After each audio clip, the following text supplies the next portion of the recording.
Hello, this is DrPaulCottrell, and I'm recording this on December 22nd. I'm going to be doing a video on what was transpiring over the weekend. I might even open up the call-in line for X. But before I do that, please help support my work by subscribing to all my channels. Really important. All right, I do get strikes, so I have to bounce around all the time. I'm doing a lot of live streams, so a great way to help support my work is to subscribe. Now, I have 4 channels on YouTube. I have Brighteon, Bitchute, and Rumble. It's important that you subscribe to all of them because I am trying to stream on all these different channels. And when a strike does happen on one YouTube channel, I focus more attention on another YouTube channel. But it's important that you subscribe to all of them, all right? There is this censorship of content and of reach that's going on with YouTube, all right? I've been doing a lot of live streams now also on Rumble, not just on YouTube. So please make sure that you watch those. You can follow my live streams also on my website, the-studio-reykjavik.com. I also have an area on my website where you can listen to archived podcasts. All right. It's called the drop down is broadcast, and you can either click radio for the audio recording or click live, and you'll see the recording of the live stream or the actual live stream, depending on when you click it. So it's a great way to stay up to date on what I am doing on my website. Another way is to listen to my podcast on Apple Podcast or Podomatic. All the links are in the description of this video. So please click the links, subscribe, watch the content, and help support my channel by helping support your health. All right. Go to my website, the-studio-reykjavik.com, and follow the protocol that I follow and improve your health. All right. You can slow down the aging process, boost up your immune system, improve your different systems like your endocrine system, your brain, your heart, and get healthy. And it's a win-win. You get healthy, you help support the channel, and we continue to inform people about current events and how to improve their health. It's a win-win. So please subscribe to my channels, share the links, ask your social media to follow me, and get the products. Follow my protocol. It works. All right. All right. It's obvious it works. And it's not something that I just push. It's something that I use on a regular basis. So, if you follow the protocol, you can mitigate disease. You can get healthier. You can slow down the aging process and improve your immune system. So with that said, let me just plug some products before we go to the news for the weekend here. I have these structural nano silver soaps in charcoal tea tree, oatmeal spice, and in peppermint. Get a couple bars for your household. They're very high quality structural nano soaps, way better than anything from your regular grocery store, right? So get a couple bars for your household. It's made from structural nano silver, and they're high quality. Help support the channel. They're great for little gifts.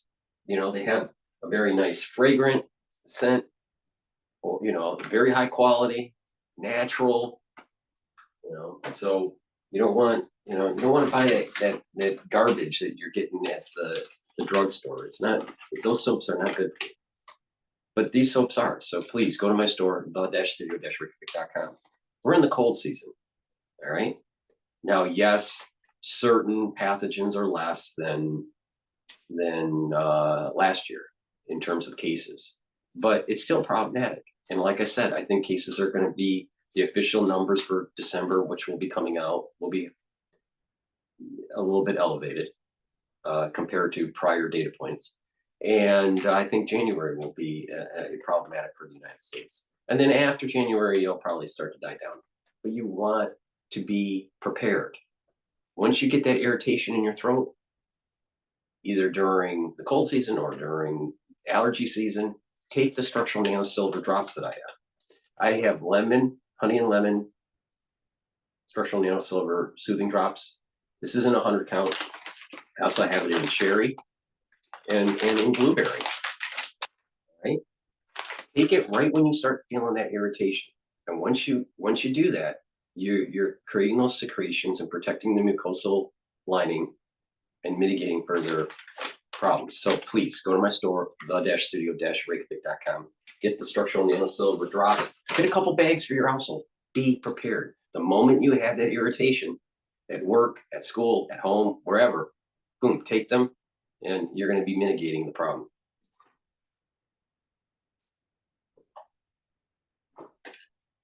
A lot of people can't sleep, all right, because they're stressed out or whatever.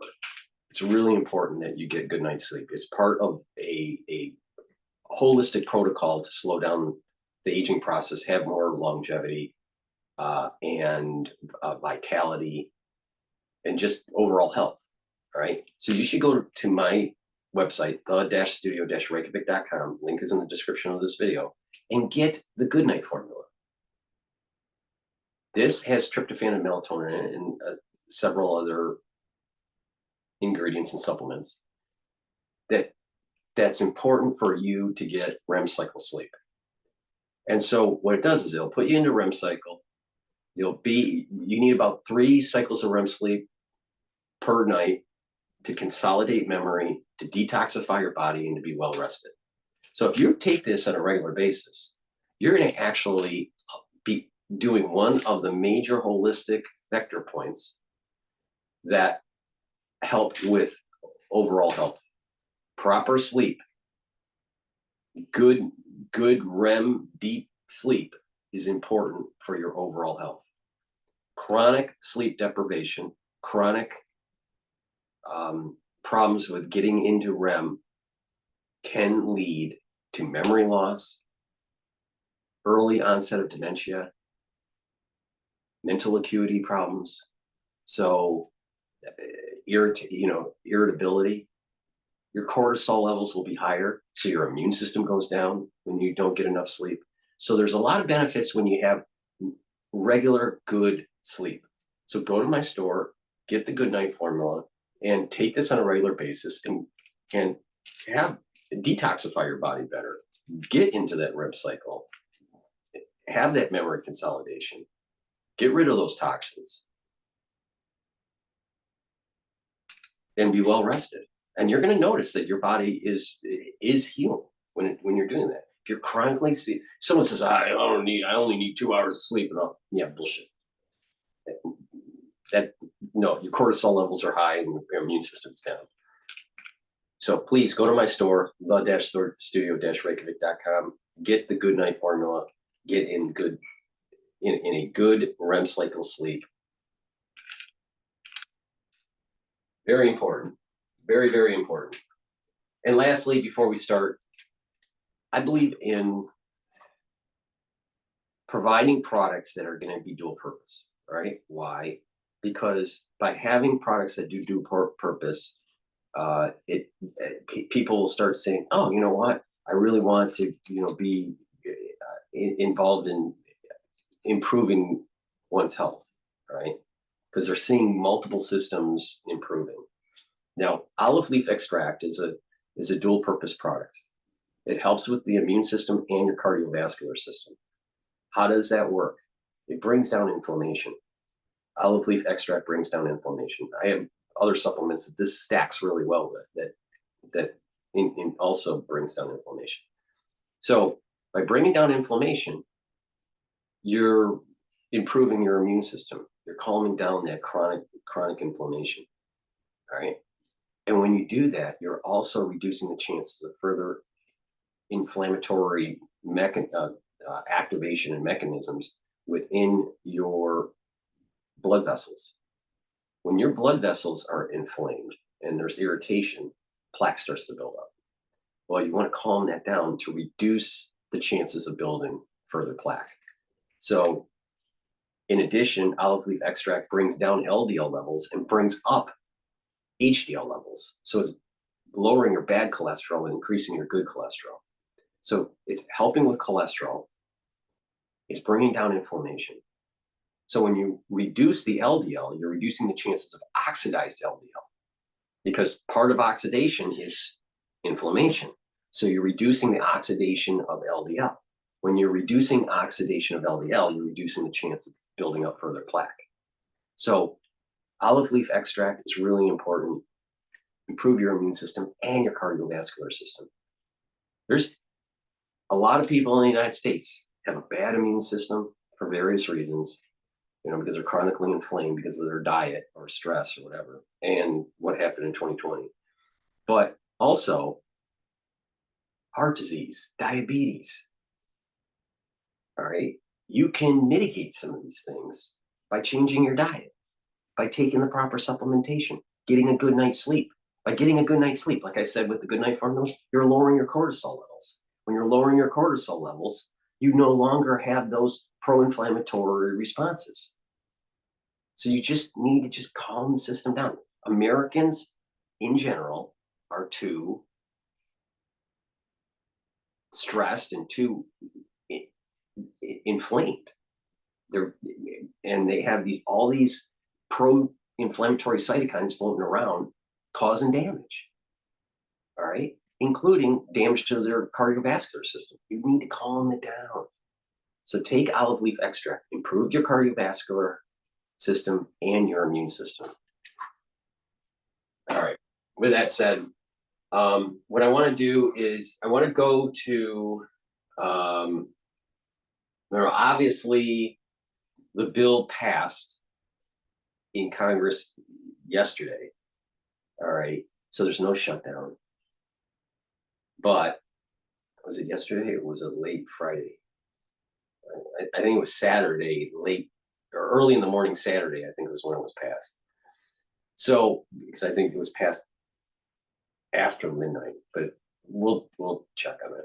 But the thing is it was passed over the weekend, so there's no shutdown. The question is, what kind of bill did they pass? Because I'm not really sure, because Plan A was, 1,500 plus page omnibus bill that had a lot of pork in it. Then there was the 116 trimmed down version, and then Plan C. I don't know, what was passed. Who knows? So before we do that, though, I want to play how the IDF is saying that missiles were launched from Yemen hit Tel Aviv. So let's go to live now and cover that particular news.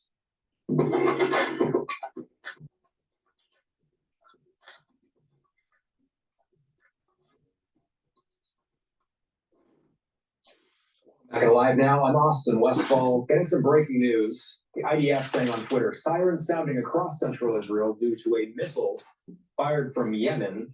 We're seeing some breaking reporting from the Times of Israel saying that a Houthi missile has impacted a public park in Tel Aviv. We're digesting this information in real time. Dr. Alon Burstein is standing by. Alon, we were going to talk about a few other things with you, Syria and the ceasefire talks included, but this just coming in within the past hour. What do we know about it? Good to see you, Austin. Yeah, this really is breaking edge unfolded. What happened, at least what has been reported thus far, is a ballistic missile was fired from Yemen. Ballistic missiles, I remind everyone, we were talking about the differences when we were looking at the attacks from Iran. The cruise missiles, ballistic missiles. Ballistic missiles are a lot harder to intercept. They're much faster. It will take it 10 to 12 minutes to travel from Yemen, or maybe 15 minutes, to Israel. According to reports, Israel tried to intercept the missile and failed, which is something that is relatively uncommon that the IDF will actually publicly acknowledge. Very often there's rumors that it was a failure or misfire or something like that. Here the IDF openly said it fired 3 interceptors, all that missed. That missile landed in South Tel Aviv. It landed in a public garden. Very fortunately that it was 3:50 a.m. there, so no one was killed, at least according to most recent reports. 9 people have been injured as a result of the fact that, the glass of buildings shattered. But that's really just luck of the draw. Equally, that missile could have hit one of the neighboring buildings, killed 50 people, and we'd obviously be talking about a very different situation in the Middle East right now. So that is the latest report, but it really is illustrative of the way the Houthis have really sort of stepped up their game ever since Hezbollah. Hezbollah didn't really sign a ceasefire with Israel, but Israel and Lebanon came to the ceasefire agreement, and Hezbollah is complying with it.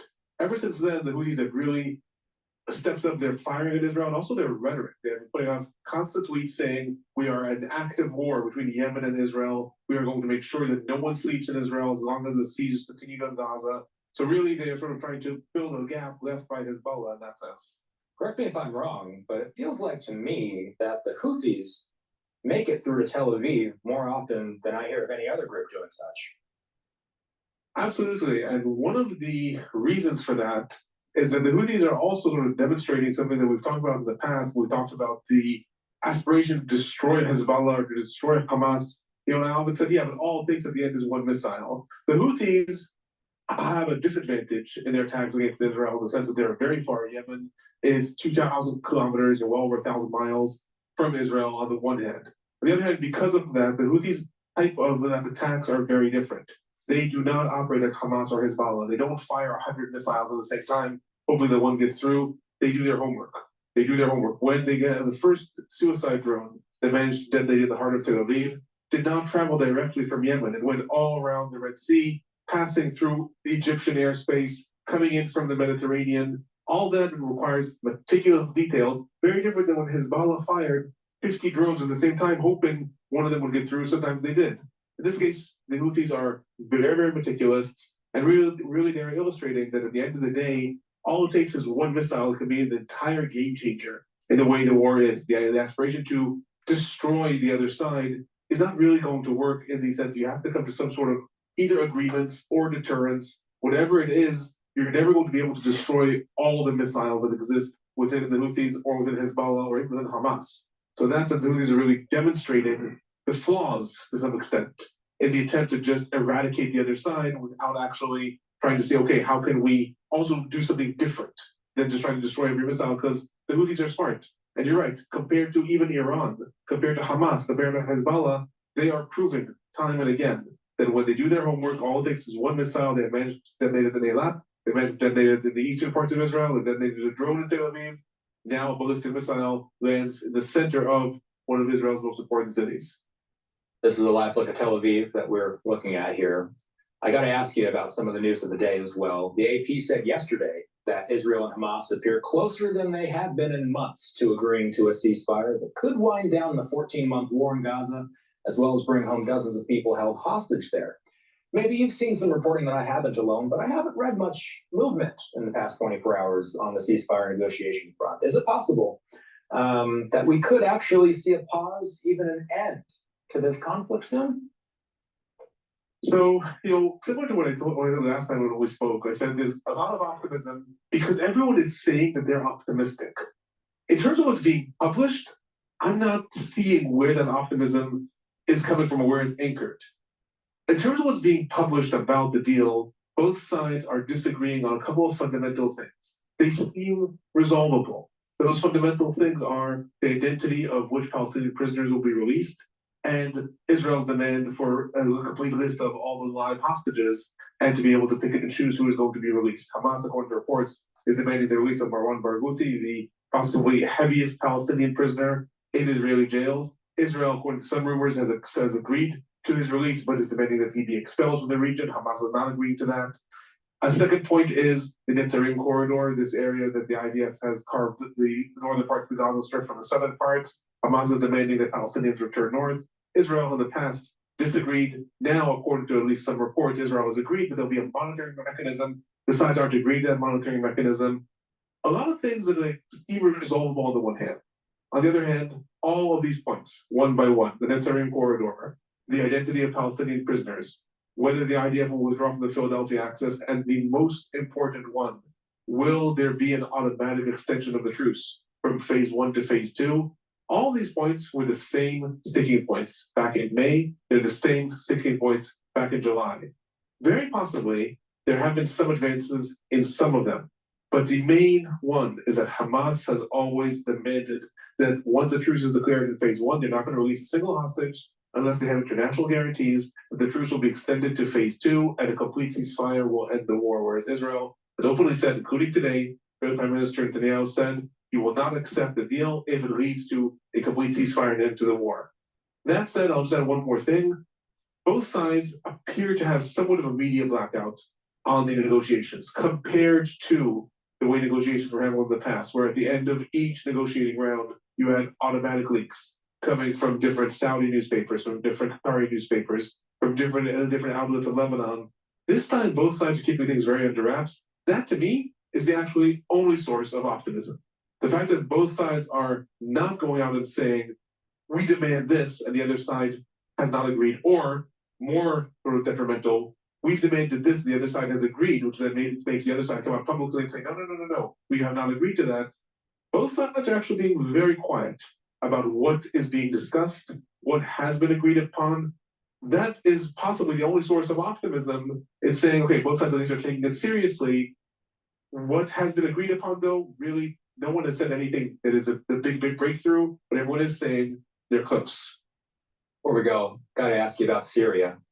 The U.S. has scrapped a $10 million reward for the arrest of Syria's de facto leader, Ahmad al-Shara, following meetings between representatives from the U.S. and Syria. Assistant Secretary of State Barbara Leaf saying the discussion with Shara was, quote, very productive, and he came across as pragmatic. Alone, Syria being called, a leader in Syria being called pragmatic in the West's eyes, that's fascinating. How is their leadership achieving this? What are we seeing? Ahmed al-Shara is arguably one of the most interesting and important figures in the Middle East right now. We take a look at this person's history, which is, underground jihadi name was Muhammad al-Julani. He was part of the founding organization of Al-Qaeda in Iraq, which then went on to become ISIS. He was sent by them to Syria to establish the Al-Qaeda branch in Syria, and he did so, called Jabhat al-Nusra at that time.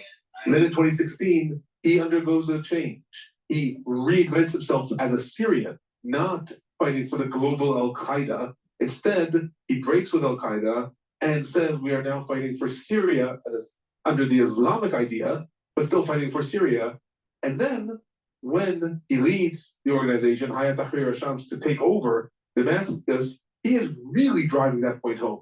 He is non-stop saying publicly, and I emphasize this also in Arabic and also in local media, he is saying publicly that they want to rebuild Syria for the Syrians. He is publicly saying that he wants to respect all minorities in Syria as long as they are loyal to Syria, which is a big call to the Druze population, the Kurd population, to say, don't try to splinter off into different factions and think you have to defend yourself. Come and be part of Syria.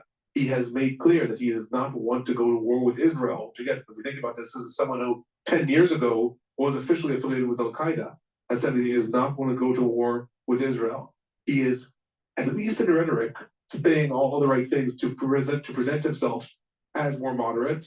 In addition to that, it's also important to note when he was in control of certain areas in Idlib, in northern parts of Syria, for the last several years, also there, his organization did not oppress minorities, and it did not enforce the strictest Sharia laws.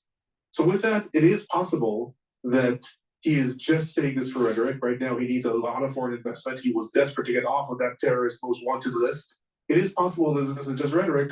However, thus far, at least, it's backed by actions. It's backed by the desire to really recreate himself as an Islamist, but still a Syrian, not part of some global caliphate, leading a possibly more conservative version in Syria. The big question, what's going to happen in 3 months from now? They have established a transitory government for 3 months.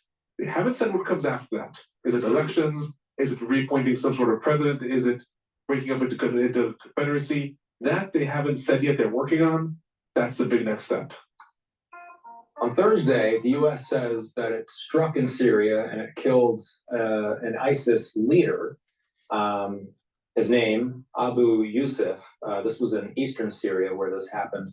Has all of this going on in Syria, has this opened up certain opportunities for the U.S. and the West? It's opened up opportunities for the United States and the West, but the US really has to be careful here because there are a lot of different militant factions in Syria. And one of the things that they are really, really tired of is international actors coming in and bombing Syria. Most Syrians have absolutely no love for ISIS. At the same time, they also are tired of seeing the international air forces coming in and bombing for their own interests. Obviously, they would like to see the US take out Abu Yusuf, one of the most prominent ISIS figures. At the same time, there's a lot of hesitancy given the involvement of Iran, Hezbollah, Russia. There's a lot of hesitancy to say, yes, now the US, so let's cheer them on that they're coming in to bomb this organization because they don't necessarily trust it. The United States would not have decided that Ahmed Ashara, who is seen as the biggest Syrian hero right now, is possibly he's still an Islamist. So yes, there are opportunities for the United States to assert itself more in the region and to become more of an active player in defending possibly the new revitalized Syria, but it has to tread lightly. It is still seen as a foreign actor intervening in Syria, and that is something that Syrians are really getting tired of at this point, I would argue. A lot going on tonight, Alone. Thanks for joining us, Alone Update. He uploads his own updates on his personal YouTube channel. Before we go to the next video, it's going to deal with Putin. Just a reminder for the audience, you can listen to my live show on X Spaces. So make sure you follow me on X. I have two X channels, but follow me and I create a space where you'll see live call-in. So you can just listen in.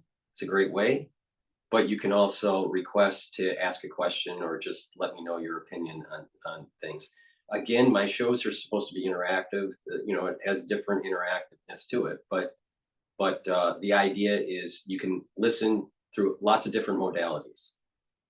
You can listen on my website. You can listen on X Spaces. You can watch on the different channels on YouTube, Brighteon, Bitchute, and Rumble. So just to remind the audience that you can do a call-in on X Spaces for my show. So before I go to Putin here and some of the killings that are going on in Moscow, I just want to do a product plug here. I have partnered up with Rainbow Herbals and we've created these great high quality deodorants. They're dual purpose, okay? You can get it in peppermint, lavender, and tea tree or in citrus, all right? These deodorants are made from essential oils from the Himalayas. Very high quality ingredients. There's no aluminum, no baking soda in these deodorant bars. And these deodorant bars are dual purpose. They'll help as a deodorant, but also help to detoxify your body. So again, I believe in providing products that have dual purpose. So go to my store, the-studio-reykjavik.com, get the very high quality deodorants, either in peppermint, lavender, and tea tree, or in citrus. Get a couple bars for your household. These are for males and females, very high quality. I use it. Take my advice. These deodorants are way better than most likely the deodorant you're using from the regular grocery store or the drugstore. In addition, it's really important to take supplements that help improve your cardiovascular system. All right. Omega-3 is one of those supplements that you can take regularly to help your cardiovascular health. How does it work? This supplement will help to lower LDL levels and increase your HDL levels. And by doing that, you're improving your total cholesterol. And when you're lowering the LDL, then you're reducing the chances of further plaque development in your vascular system, because it's through LDL being oxidized that leads to plaque. All right. Foam cells are created by eating up these plaque, oxidized LDLs. So go to the store, the-studio-reykjavik.com, get the omega-3 and improve your total cholesterol. Now, this stacks really well with other stuff like nattokinase, like C60, because when you stack it, you're you're attacking all of the different pathways that cause plaque. Inflammation, you want to bring that down. You want to bring down reactive oxygen species so it doesn't oxidize LDL. You want to bring down the LDL so you don't oxidize LDL, right? You want to take the K2 and the D3 to reduce calcium depositing. So you can do a lot of different things. Take the nattokinase, bring down LDL and increase your HDL and reduce clots. So there's lots of things that you can take and stack together that actually improve your cardiovascular health. So you don't go on a statin or, have to take a beta blocker or whatever, right? You don't want to go down that road. So take charge of your life by proper diet, proper exercise, proper supplementation. And you can do wonders for your cardiovascular system if you do that. All right. And then, as we were talking about with nattokinase, nattokinase is fibrinolytic, so it breaks up clots, but it also helps to bring down LDL levels and HDL levels. It's synergistic with omega-3. So go to my store, take the nattokinase. It's something I'm taking. I've added it to my stack on a regular basis. So do the same. Improve your cardiovascular health. That's really important when you get older. Because guess what? When you were 16 years old, you were probably eating fatty foods. And guess what?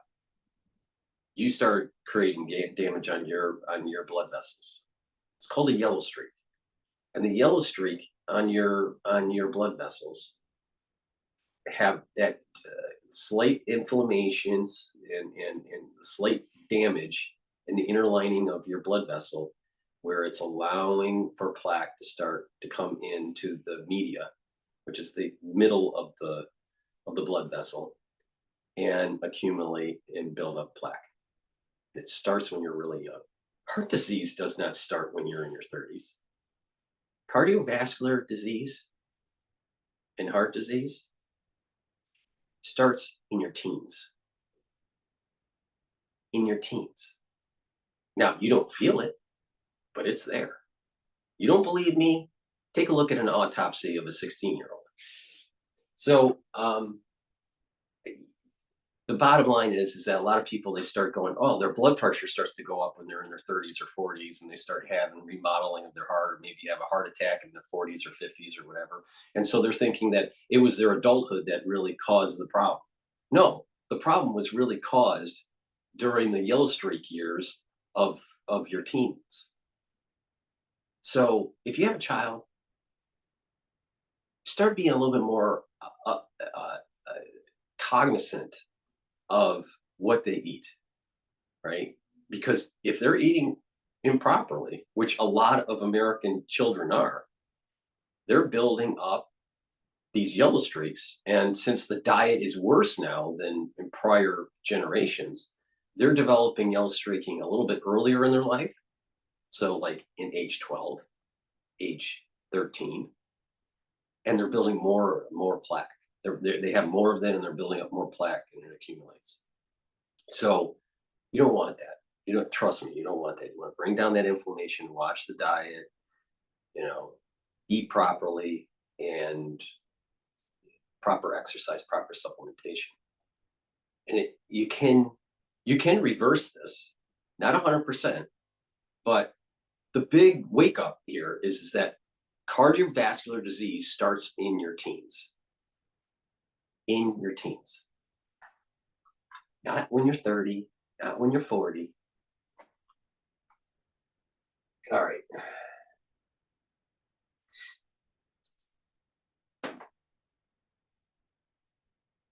This is going to be Moscow bombing killings. Here are 3 reasons why you should use Codecademy to learn how to code. Now, before I get to number 1, you should know that right now they're running a sale of 50% off on a year of their plan. Hello and welcome to another Times Members Question and Answer. Today we're answering comments and questions from our channel members on Frontline and other videos about the conflicts around the world and how that's impacting the world stage. I'm Philip Ingram. I'm a former senior British military intelligence officer and commentator on all matters geopolitics. So our first question today comes from Smart Grand, and it's really simple. Is Putin next? Could Ukraine assassinate Putin? Well, I think this is in the back of the Ukrainian SBU, their security agency, admitting that they had carried out the assassination of General Kirillov, who was the head of the Russian nuclear, biological and chemical forces in Moscow. A very audacious assassination, only a few kilometers from the Kremlin. I don't think Putin is next, and I don't think the Ukrainians would dare to try and get Putin for a number of reasons. One, the political fallout would be huge, and that would have gloves off against the Ukrainian leadership as well. And actually, under international law, I don't think you're allowed to target leaders of countries directly. Generals are fair game, but the political leaders of countries, no. The second thing is trying to get to Putin, the effort that would have to be put in to try and do it. He doesn't live in an apartment block where he's going to come out past electric scooters that just happen to be parked up against the wall or anything else. You know, he lives in very secure accommodation. He's transported around in a very secure means. So trying to actually target him and attack him would be virtually impossible. So not worth the effort. Much better to attack more targets like General Kirillov and publicize the fact that you've done that, because it's not just the impact from a military perspective, and General Kirillov can be replaced quite easily. Any military commander can. It's that psychological impact for the other senior officers that are on the place as they leave their homes, as they go to drive to work, as they go out around their normal business, wondering if that's the time that they could get assassinated. That psychological impact is a key part of the warfare that we're seeing the Ukrainians push out against the Russians. The Russians tried to do it as well, but not as successfully. Of course, the Russians have tried to poison the wife of General Budanov, the head of the Ukrainian GUR, their military intelligence organization. So this is a bit of a tit for tat. But Putin, I think, is off limits. And another question from SmartGran about Viktor Orban. Will the EU have to deal with Orban at some point because he could undermine Western values and cause havoc amongst the allies? Well, he's already causing a little bit of havoc. You know, his pro-Putin stance is significant, and he's causing havoc amongst the EU. You know, he's got a veto, like all members of the EU have got, when it comes to support, and you know, he's eking that out in every time the EU tries to support Ukraine. Now, every time it comes to that stalemate where he says no and vetoes what the EU is trying to do, he's eventually persuaded to change his mind and allow the EU to support Ukraine. That creates a delay, and that delay is not good in getting material support or financial support in Ukraine. But we have to question what is it he's getting out of it, because politically he will be getting more and more concessions out of the EU. At some stage, EU members are going to turn around and say this is unacceptable. But I don't think there are mechanisms in place to properly eject a country from the EU because they're disagreeing with a stance on Ukraine or any other matter. So this is going to cause, I think, increasing difficulties across the EU, especially as we start to see more countries, more member countries take an Orban-like stance in the future. So 2025, I think, is going to be an interesting year from that perspective. And again, SmartGram comes up with another question. Why did the regime in Syria keep some alive and massacre others? What have we learned about the system of repression in Syria? Well, I think it's out of luck that some people were kept alive and others were massacred. Who knows what goes into the mind of a dictator like Bashar al-Assad when it comes to him dealing with different either ethnic groups or other groupings that are around the place. On the surface of it, seeing some of his historical interviews and his secular comments, he did not force women to wear the hijab. He did not force religious extremism on his people, but he did take those that were dissenters and treat them in extremely harsh ways. I think this is one of these questions where there is no answer to it. Trying to get into a dictator's head, a tyrant's head like that is virtually impossible. Our next question comes from Joshua. Did thousands of Ukrainians die so they could have a ceasefire imposed on them? Are the Ukrainian people willing to accept a ceasefire or negotiations? This is interesting, and I think this is on the back of President Zelensky turning around and saying that two things. A couple of weeks ago, he said that Ukraine may be willing to allow temporary occupation of Ukrainian territory for a ceasefire, and then try and get that territory back through diplomatic means. And in the past couple of days, President Zelensky turning around saying that Ukraine did not have the military capability to take the territory back. And I think there's a bigger picture here. I think if Ukraine is forced to give up any territory permanently, then the implications that will have on Russia and Russia's future stance with regard to other countries is phenomenal. Putin will go away, and even if Putin goes, the Russian regime will go away, rearm, re-equip, learn the lessons, and come back again for more at some stage in the future. 2014 to 2022, 2022 to 2030, they will come back. But the bigger implication is if Ukraine is forced to give up territory for a ceasefire, what about other countries that have got territorial ambitions?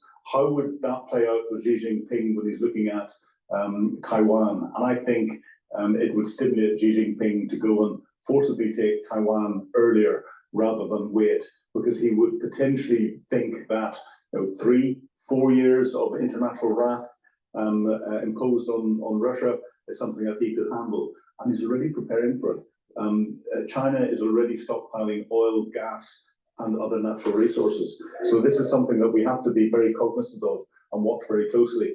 And no, the giving up of territory, I don't think would be acceptable to the Ukrainian people. But the war is not going to be won or lost on what's happening from a tactical perspective on the front line in the east. Too many commentators focus on that, and too many commentators say Ukraine is losing because Russia is advancing. No, the war will be won or lost on what happens at the operational level. So that's how everything is coordinated together from a military and military political perspective, and the strategic level, how that impacts the strategic relationships between different countries and their partners outside. So strategically, it's the international community and NATO that's supporting Ukraine. Strategically, it's China, Iran, North Korea supporting Russia. And what breaks first? And these are all linked. The tactical battles can set the conditions to influence operational level and strategic level. But actually, if we look at it, Ukraine is winning at the operational level. The assassination of Kirillov, the attack on the oil refineries, burning aircraft, Russian military aircraft in airfields inside Russia. Russia may be winning tactically on the front line, but the example I continuously use, and I've used a couple of times beforehand, is during the Vietnam War, the Americans didn't lose a single tactical battle, but the Viet Cong won the overall conflict. Joshua goes on to ask, if they hold out a little longer, how close is Russia to folding, as they're teetering on the brink right now and Putin knows it? Actually, Joshua, I think you're right. Russia's teetering on the brink militarily through a lack of people. It's now relying on people coming in from North Korea, from Africa. It's got real problems. They're putting about 20,000 new soldiers a month onto the front lines that they're recruiting throughout Russia and elsewhere. They're losing about 45 to 60,000 troops a month. That's unsustainable. The Russian equipment depots are virtually empty. The Russians are now relying on North Korea for ammunition, on the Iranians for more sophisticated weapons, and the Russian economy is teetering on the brink of collapse. When Donald Trump comes in, if he starts to mess with the international oil price and drops the international oil price, then that will have a significant impact on Putin's ability and Putin's economic ability to sustain this conflict. We wait and see what happens after January the 20th, but it will be fascinating. So Russia is on the cusp of folding. However, whether Ukraine can sustain itself long enough for that to happen is another question. Thanks for watching this week's question and answer, and for posting your questions. Remember, if you want to access exclusive videos and have your questions answered, sign up for Times Radio. Let me do another product plug before we go to CNN. I'm going to play a U.S. delegation meets with Syrian rebel leader in Damascus. It's important to get the vitamin B complex.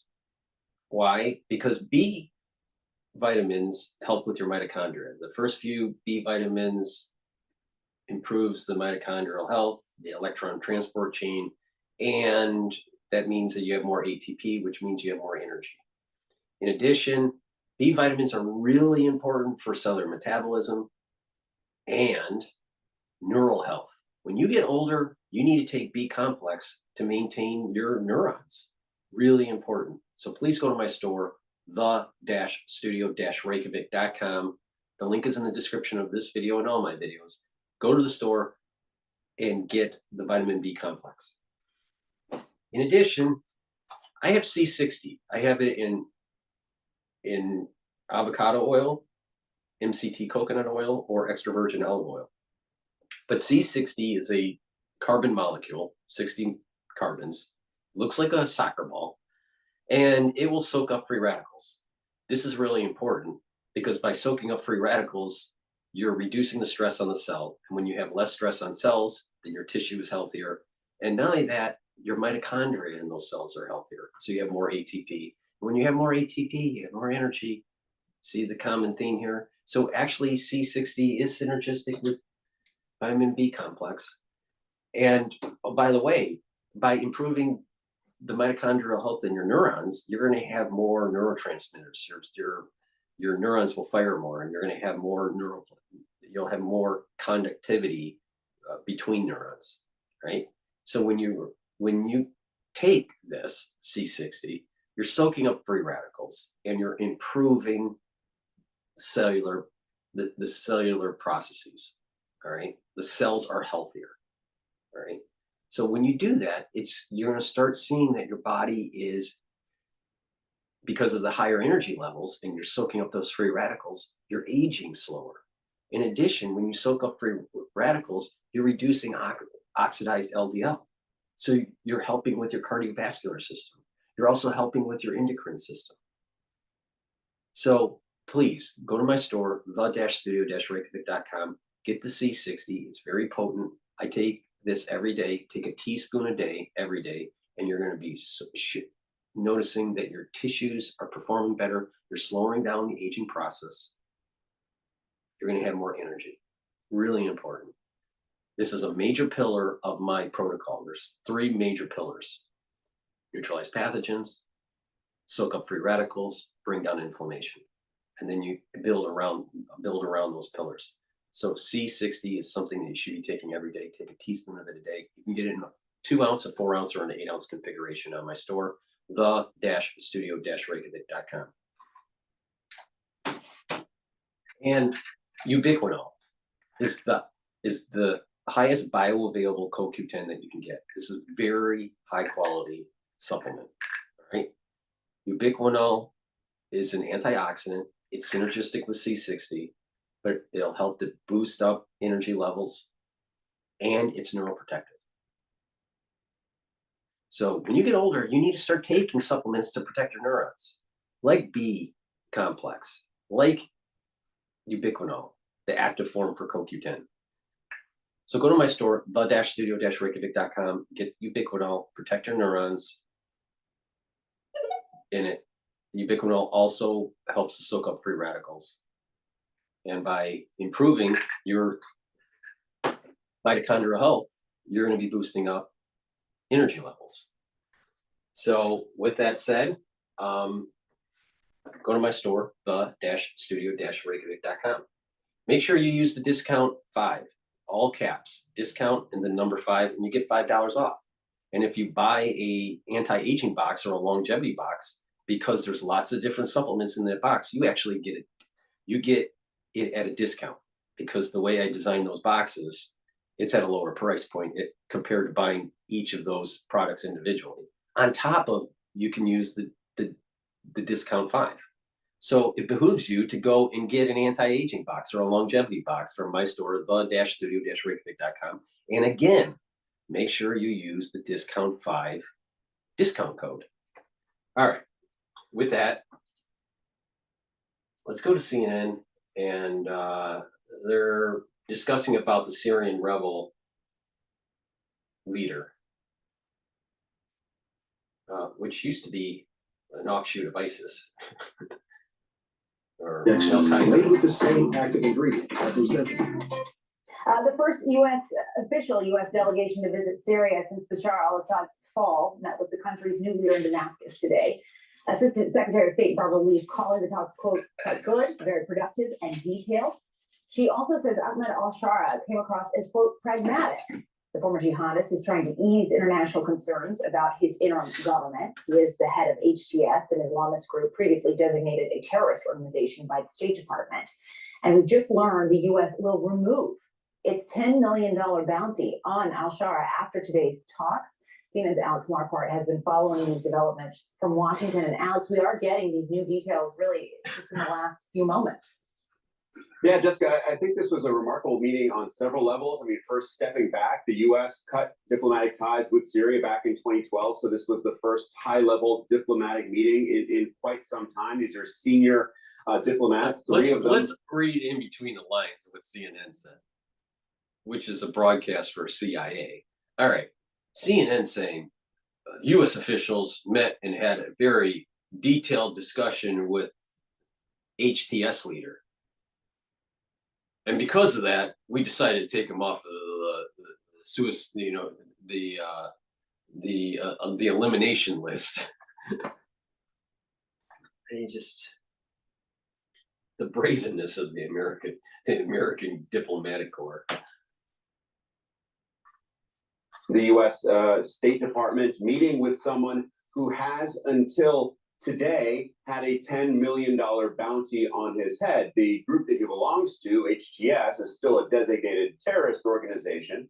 But Ahmed al-Shara, which is how he's being referred to now, as opposed to his jihadist name that the U.S. has been using for quite some time, did have this meeting with Barbara Leaf, Roger Carstens, who's in charge of hostage affairs, as well as Daniel Rubinstein, who is a newly named envoy for Syria. So by all accounts, this was a productive meeting. It lasted for quite some time at the Ministry of Foreign Affairs. It seems like they covered a lot of ground. Certainly, al-Shara wants the Syrian economy to get up and running again, which means asking the U.S. to remove sanctions. Meanwhile, the U.S. is pushing for an inclusive, representative government that will include women, minority, different sects. And that's why we're hearing Leaf talking about sort of moderate and pragmatic responses. Of course, another focus during this meeting, during this trip, Jessica, is the search for Austin Tice. That is something that the U.S. has been very much focused on in the 2 weeks since the downfall of Bashar al-Assad.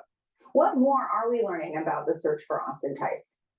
Well, we did get some new detail from Roger Carstens, who said that he was actually amazed by the number of secret prisons that they have since learned about since Assad fell. He said there are around 40 of them, but that the U.S. for now is focusing on 6 different facilities where they believe Tice has been held. He said that they have the U.S. has rather limited resources because you don't have U.S. officials on the ground. They've been working with allies, partners, different organizations to try to track down evidence. He thinks that the search will expand to other facilities and eventually more U.S. officials will get in there. But Jessica, for right now, they are still looking for evidence. In fact, they're looking for any shred of evidence that could lead them to the whereabouts of Tice. But sadly, for now, there does not appear to be anything new. The search is still very much ongoing. And inside Syria, the mood is mostly one of joy.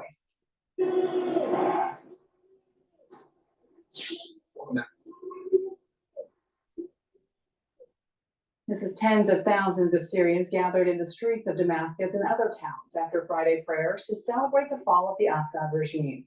The euphoria continued as dusk fell, with people chanting and holding flags and their cell phones to mark the occasion. It's the first such demonstration since Assad's ouster. The United Nations says about 100,000 Syrians have returned to the country from abroad since the Assad regime fell, but some came back to weigh up the situation and then left again. There's fear that the current instability could lead to further chaos. CNN Salma Abdelaziz reports. Before Ahmed Morjan hugs his mother for the first time in 13 years, they both kneel in prayer. Gratitude for a reunion they never believed would come. This is one of many emotional homecomings across Syria after the sudden fall of the Assad regime. At just 19 years old, with security forces hunting him down, Morjan fled his family's home in Aleppo. Here he is in 2016.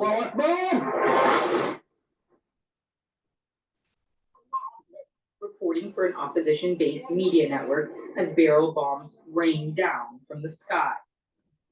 Later that year, Marjan filmed the exodus as thousands withdrew from the last remaining rebel enclave in Aleppo.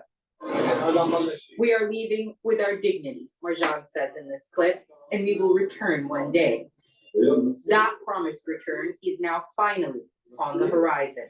Marjan says he is planning to move back to Aleppo from Gaziantep, Turkey, where he currently lives with his wife and their 2 young daughters.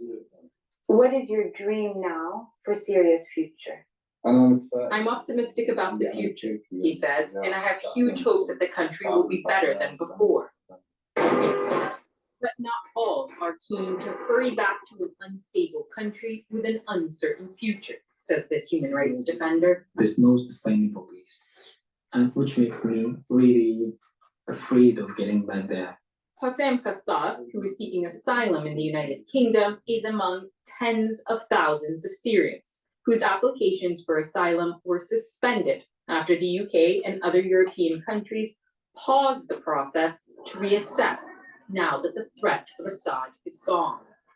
For years, Kassas has documented potential war crimes committed by all major parties to the conflict. If he goes back, he says, his family could be targeted or worse. Why do you not feel safe to return? We expected a lot of revenge killing will happen. Those soldiers will seek revenge from the people who were trying to hold them accountable, actually. Many Syrians in the diaspora long to return and rebuild, but this moment of great hope brings with it great uncertainty. Salma Toziz, CNN, London. All right, what I want to do is I want to go to. They call him Mr. Awesome. I want to go to New Jersey's town creates Skywatch Task Force. But before I do that, please help support the channel and your health by going to my website, the-studio-reykjavik.com, and getting the great supplements that I offer, very high quality, and stuff that I take on a regular basis to improve my health. So lignans, really important to take daily. It's a powder. You mix it with filtered water, a smoothie, or some food. What I do is I mix it with hummus. So you can mix it with something soft, hummus or maybe yogurt, whatever you want. It's up to you. But it's a powder. Take it every day, and it helps to boost up your immune system. But it also helps with your endocrine system. In addition, this brings down inflammation, and it soaks up free radicals. So it's a great product that you should be taking every day to improve your immune system. If you have been paying attention to me for a while, you will notice that there are certain themes that I keep on talking about. Bringing down inflammation, boosting up your immune system.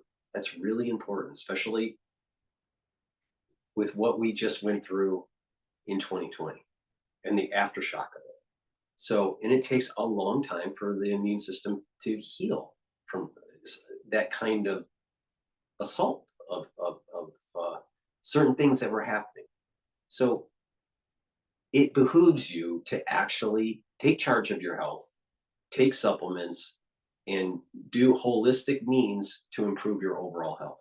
And I keep on saying all those holistic things: proper diet, proper exercise, proper supplementation. You have to do balancing exercise. You have to stretch a little bit. You have to challenge your mind. It's about mindfulness. You have to learn new things. You have to write and read and talk to people in the real world. And when you do this holistically, your body actually improves. Stretching just every day is huge benefits. Doing simple balancing exercises improves your cerebellum. So, and then when you add in supplements, you're building up more energy and more muscle mass, and you're improving your posture, and all these new things, all these simple things that you do each day that have compound effect that lessens the effects of the aging process during your geriatric years. So, but if you don't want to take my advice, don't. But what I have to say works. So please go to my store, follow the holistic approach and improve your health. One of the supplements that I've added to my stack is NAD+. Why did I add it to my stack? NAD+ helps to boost up energy levels. So that's really important when you get older. But also NAD+ is great for healing damaged DNA. As we get older, we accumulate DNA damage. We have mechanisms to try to repair it. But over time, we just have too much DNA damage. We need a little bit of help. We need to give the body a little bit of help. Take NAD+, it'll help to repair the DNA damage. In addition, NAD+ is neuroprotective. It helps to protect neurons. It's synergistic with ubiquinol. It's synergistic with C60. It's synergistic with vitamin B complex. So when you stack these things together, you're actually improving majorly your different systems of your body, depending on what you're stacking. But in this case, you're majorly improving your neuron health. So please go to my store, the-studio-reykjavik.com, get NAD+. Trust me, you don't want bad neurons when you get older. Myotrol, great to build muscle, maintain muscle mass, improve your mitochondrial health, have energy for your muscles. If you work, so if you're older, you know, this is a great supplement to take. It has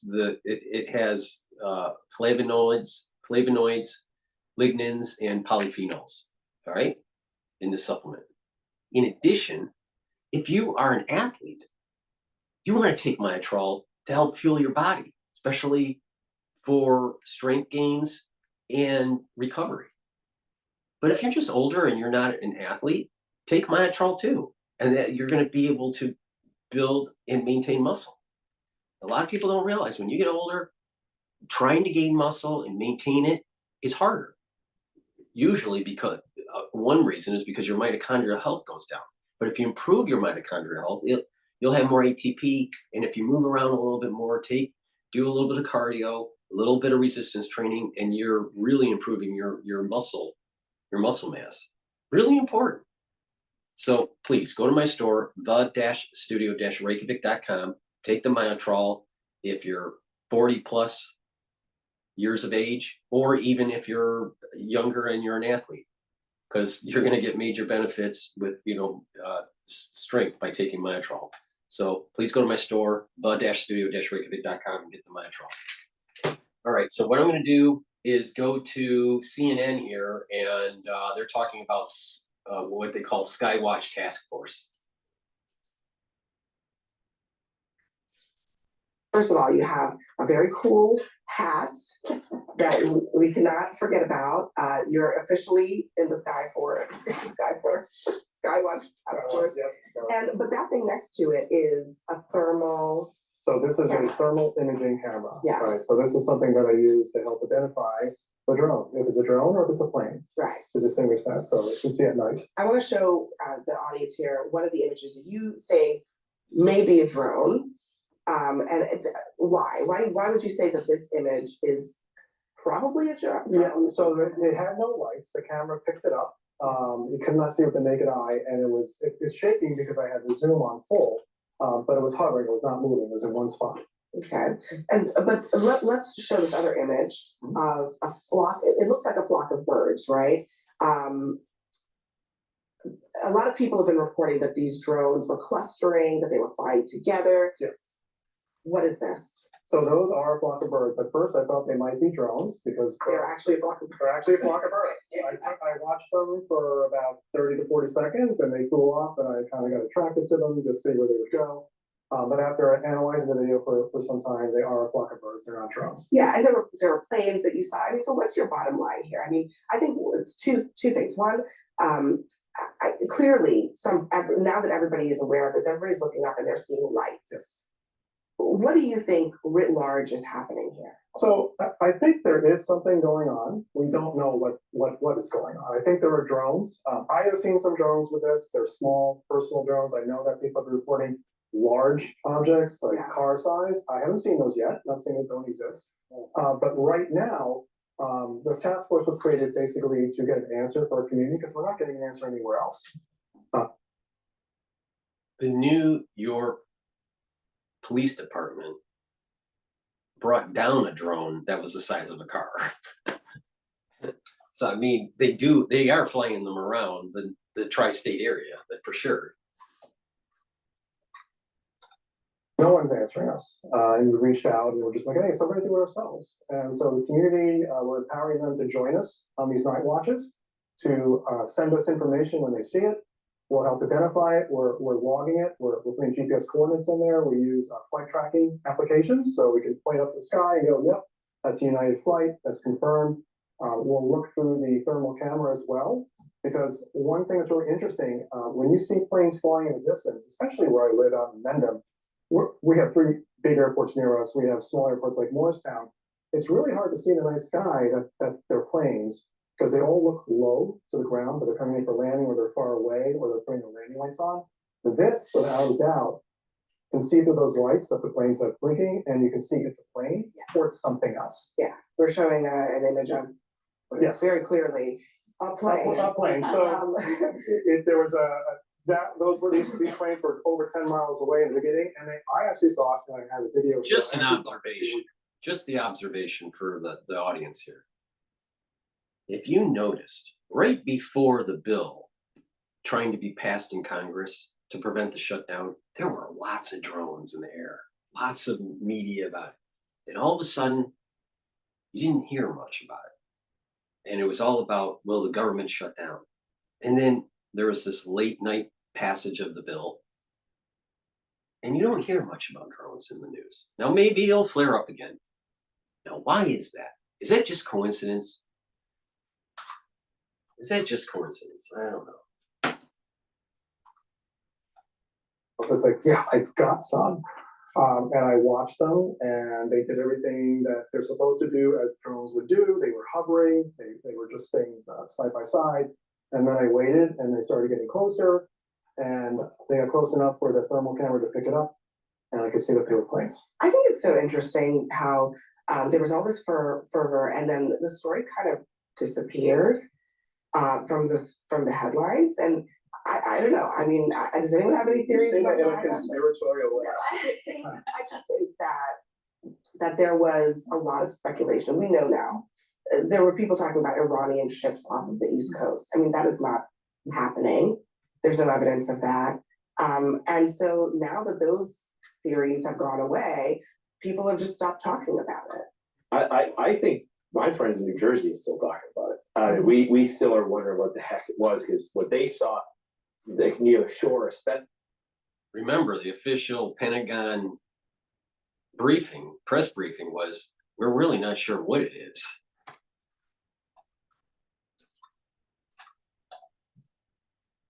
They know the plane traffic fairly well in their area, and they could tell these things were massive. The videos I saw were crazy. And by the way, just because they haven't flown over Mendham doesn't mean they haven't flown elsewhere. And you have literally public officials like that mayor in New Jersey saying that we had lost a radioactive device, a potential nuke, and that they think that those were sniffing it out. The government needed much better PR on this and get out quicker. And the fact they didn't, it's on them. But I also think that there is, I mean, we have to be a little bit more humble here. As Chris has experienced, you see something with your naked eye and you think, oh, that thing is huge, it's hovering, it's a drone, but it's not. Sometimes, maybe much of the time it's not. And that's the challenge, right, of the see something, say something, and this broader environment of fear if you see something, the anxiety that people are just feeling across generations right now, where everything is suspicious if it's different. One of the challenges I think we had in identifying what this really is so different than how the Chinese balloon incident went down.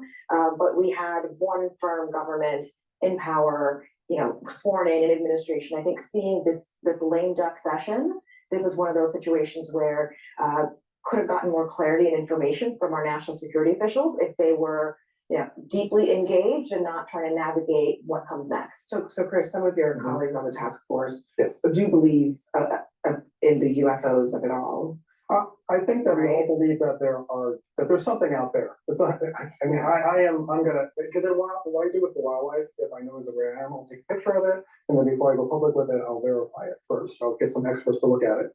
Social media is not helping here. Because people take a picture with their phone and all of a sudden it's like, the sky's full of drones. And then everyone starts to get nervous about that. And they should be nervous. You know, I mean, I can't blame them for being nervous, especially when there are no answers from our elected officials. So just to be clear, you all and your group have not seen any large drones? Some on our team have. Like very large not recently. They've seen, they haven't seen the very large ones, but they have seen groups of what they feel are drones. They've explained that, they've documented where they are. This group started pretty recently. You know, this is really proactive of our mayor. I'm really happy to be part of this group. So I'm just getting out there in the past few days. We just started documenting all of this. So we're hoping to run into these. I mean, I really want to see one of these because that'll be really cool. It'll do great for my Instagram.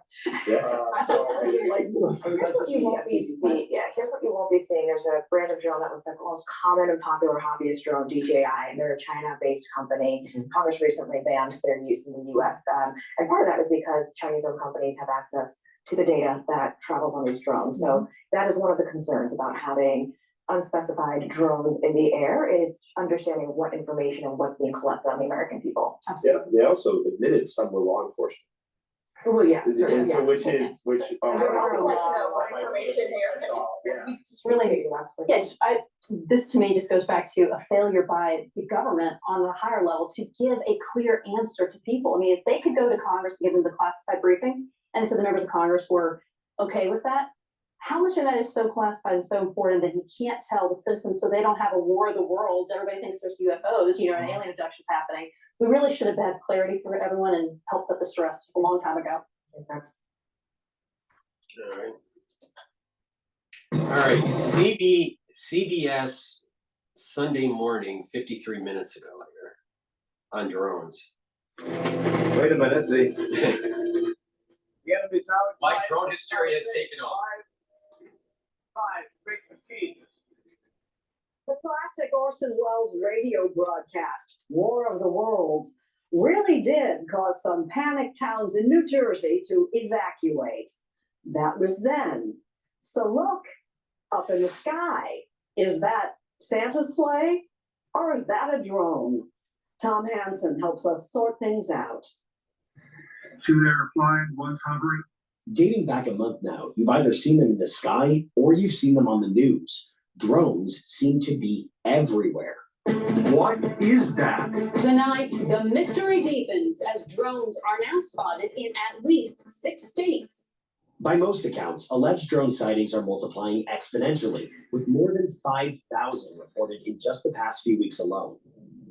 But of those 5,000, only 100 or so have generated actual law enforcement leads. So what's the list of things that they actually could be seeing? Number one, it could be an aircraft in the area. Number two, it could be the stars in the background. Number three, it could be a reflection off of something that's like some kind of tower. George Mason University engineering professor Missy Cummings has been doing drone research for 25 years. Of all of those options, drone is the least likely because it's actually pretty hard to pick these out of the sky. We heard a similarly ordinary explanation when we visited New Jersey's Monmouth County Sheriff Sean Golden this past week. The majority of these sightings, probably some type of commercial or recreational aircraft, manned aircraft. In other words, no imminent threat. As a joint statement from the Department of Homeland Security, the Department of Defense, the FAA, and the FBI put it on Tuesday, we do not assess the activity to date to present a national security or public safety risk. If you're actually looking at lights from a drone, it means that you're definitely not looking at a foreign adversary because they're sophisticated enough to turn the lights off. This one's gonna fly over us right now. And yet, some in the American public have been a little on edge. And they're huge too. So I don't know what's going on. But they're recording people? Or like just going around like sitting there, just looking at you? We saw blinking, like lots of blinking things up in the sky to the south, right over the ocean. 1, 2, 3, like all coming together. But Professor Missy Cummings says the best approach for now, we should all just try to stay grounded. If I go on the news and tell you you have something to worry about, then you have something to worry about. But in this case right now, it's really things are operating as usual. All right, well, that's their take on it.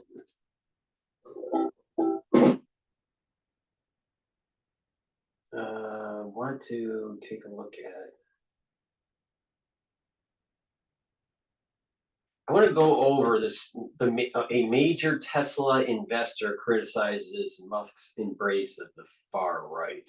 So, of course, this is CNN's version of demonizing Elon because of the shutdown that I was hoping that was going to happen, but didn't happen because they passed that bill. But here's CNN demonizing Elon Musk. Tonight, Elon Musk, on the heels of helping cause chaos in Congress that almost led to a government shutdown, he is now riling some German lawmakers by endorsing Germany's far-right political party in the upcoming election. Posting on It's X. amazing. Make him connected to Putin. Make him connected to some sort of right-wing, groups in foreign lands or whatever. But CNN doesn't tell you that by not shutting down the government and passing a large pork bill, that it's wasting taxpayer dollars. But then they'll say, but you know what? We had to, save, people from, the disasters in the South because of the flooding. Or, we have to, save the children with cancer research. As if they're going to find the cure for childhood cancers between December 20th and January 1st, which I doubt. So, I mean, they play up the point here is they play a big emotional fallacy. And they don't want you to focus on like what else was in the bill, like giving special protections to Liz Cheney and the other people that were on the committee that were investigating January 6th. They wanted to give them they wanted to give them protection so they couldn't be investigated for nefarious activities. What about funding national security state things that they shouldn't be funding? Because I'm tired of the national security state getting too big. What about curtailing freedom of speech? These are serious things that were in that 1,500 plus page bill for Plan A. I don't know what was passed. But the thing is they'll focus on Elon trying to shut down the government, but not asking the question, why was Elon trying to shut down the government? He was saying that there were provisions within that 1,500 plus page omnibus bill that were eroding your constitutional freedoms, wasting your taxpayer dollar, and giving special protections to nefarious actors within the government. But CNN won't talk about that. CNN will just say, Elon Musk must be a right-winger. Instead of actually looking at the bill and seeing, are you eroding? Just ask the question, CNN. CNN, is the bill that was passed eroding my constitutional freedoms? Is it wasting my American taxpayer dollars? Is it making government more efficient or less efficient? And guess what? They would have to answer, it's wasting American taxpayer dollars. It's giving governments power, agencies power to erode your constitutional freedoms. It's giving special protections to nefarious actors within government that are going after law-abiding citizens. That's the problem. And no one fucking is talking about it. But CNN will try to demonize the billionaire. And you'll have a senator or a congresswoman or man that says, we can't have billionaires running the show around here. We can only have millionaires. How does someone that has just a few $100,000 in net assets before they get into Congress, and after 2 years, they become a multimillionaire? How does that happen? When they're only making $170,000 plus $1,000. How does that happen? They're on the take. They get special information to trade on that you and I don't have. That's what's going on. So they get all pissed off that they had a rich guy that came in and shook the system up a little bit. So they couldn't have their pork.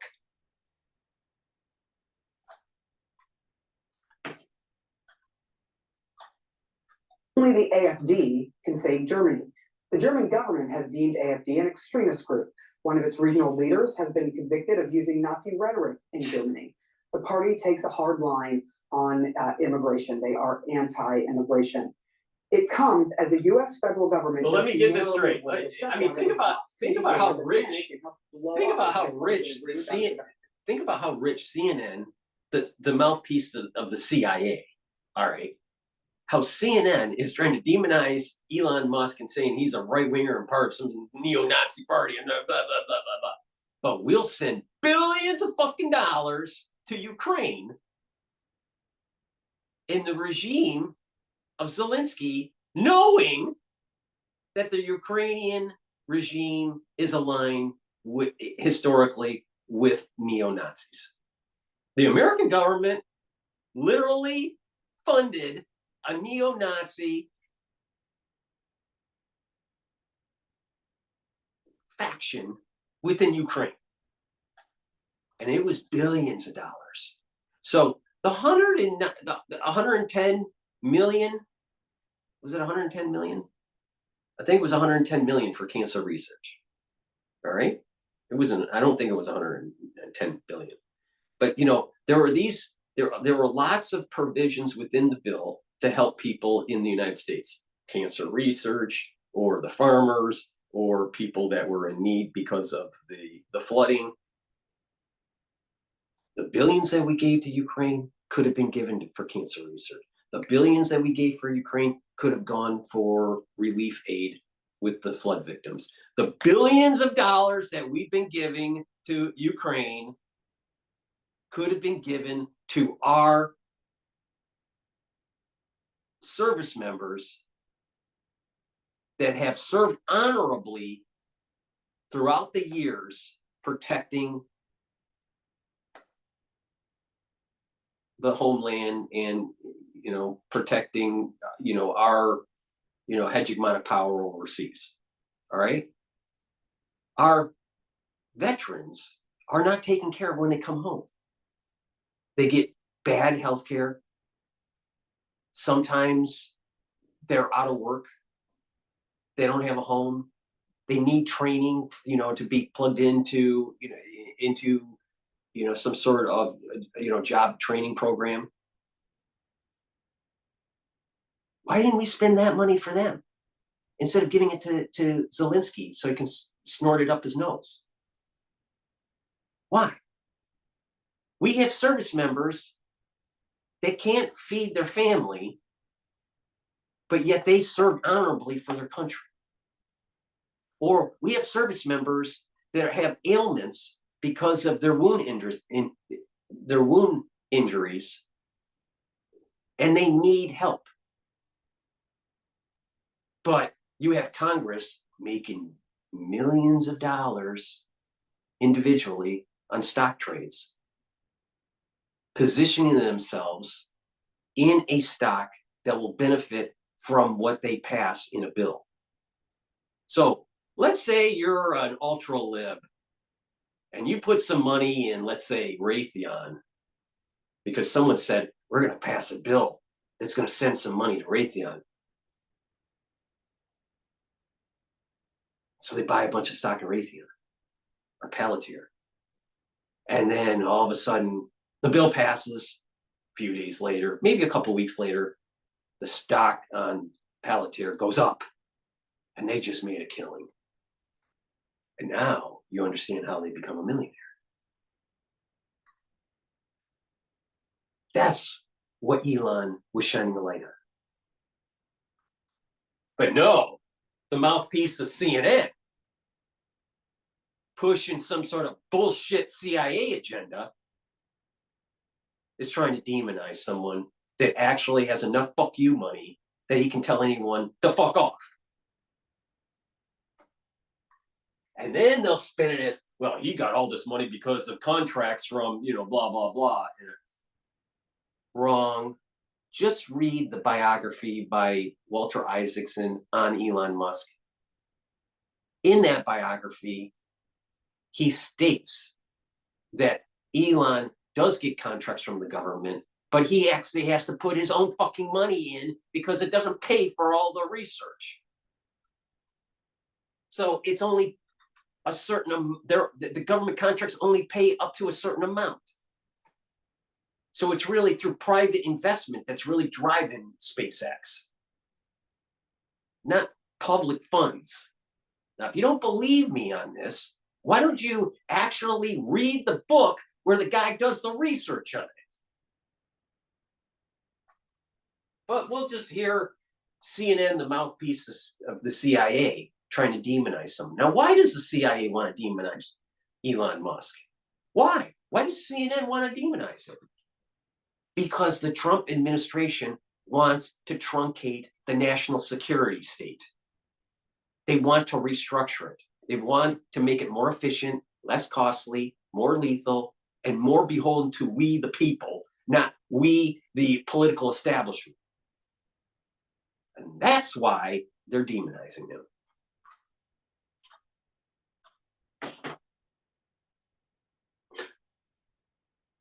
But we'll listen to this retard on CNN saying that Elon must be linked to some sort of neo-Nazi party. You know, everyone's a neo-Nazi except the CIA. Oh, Operation Paperclip.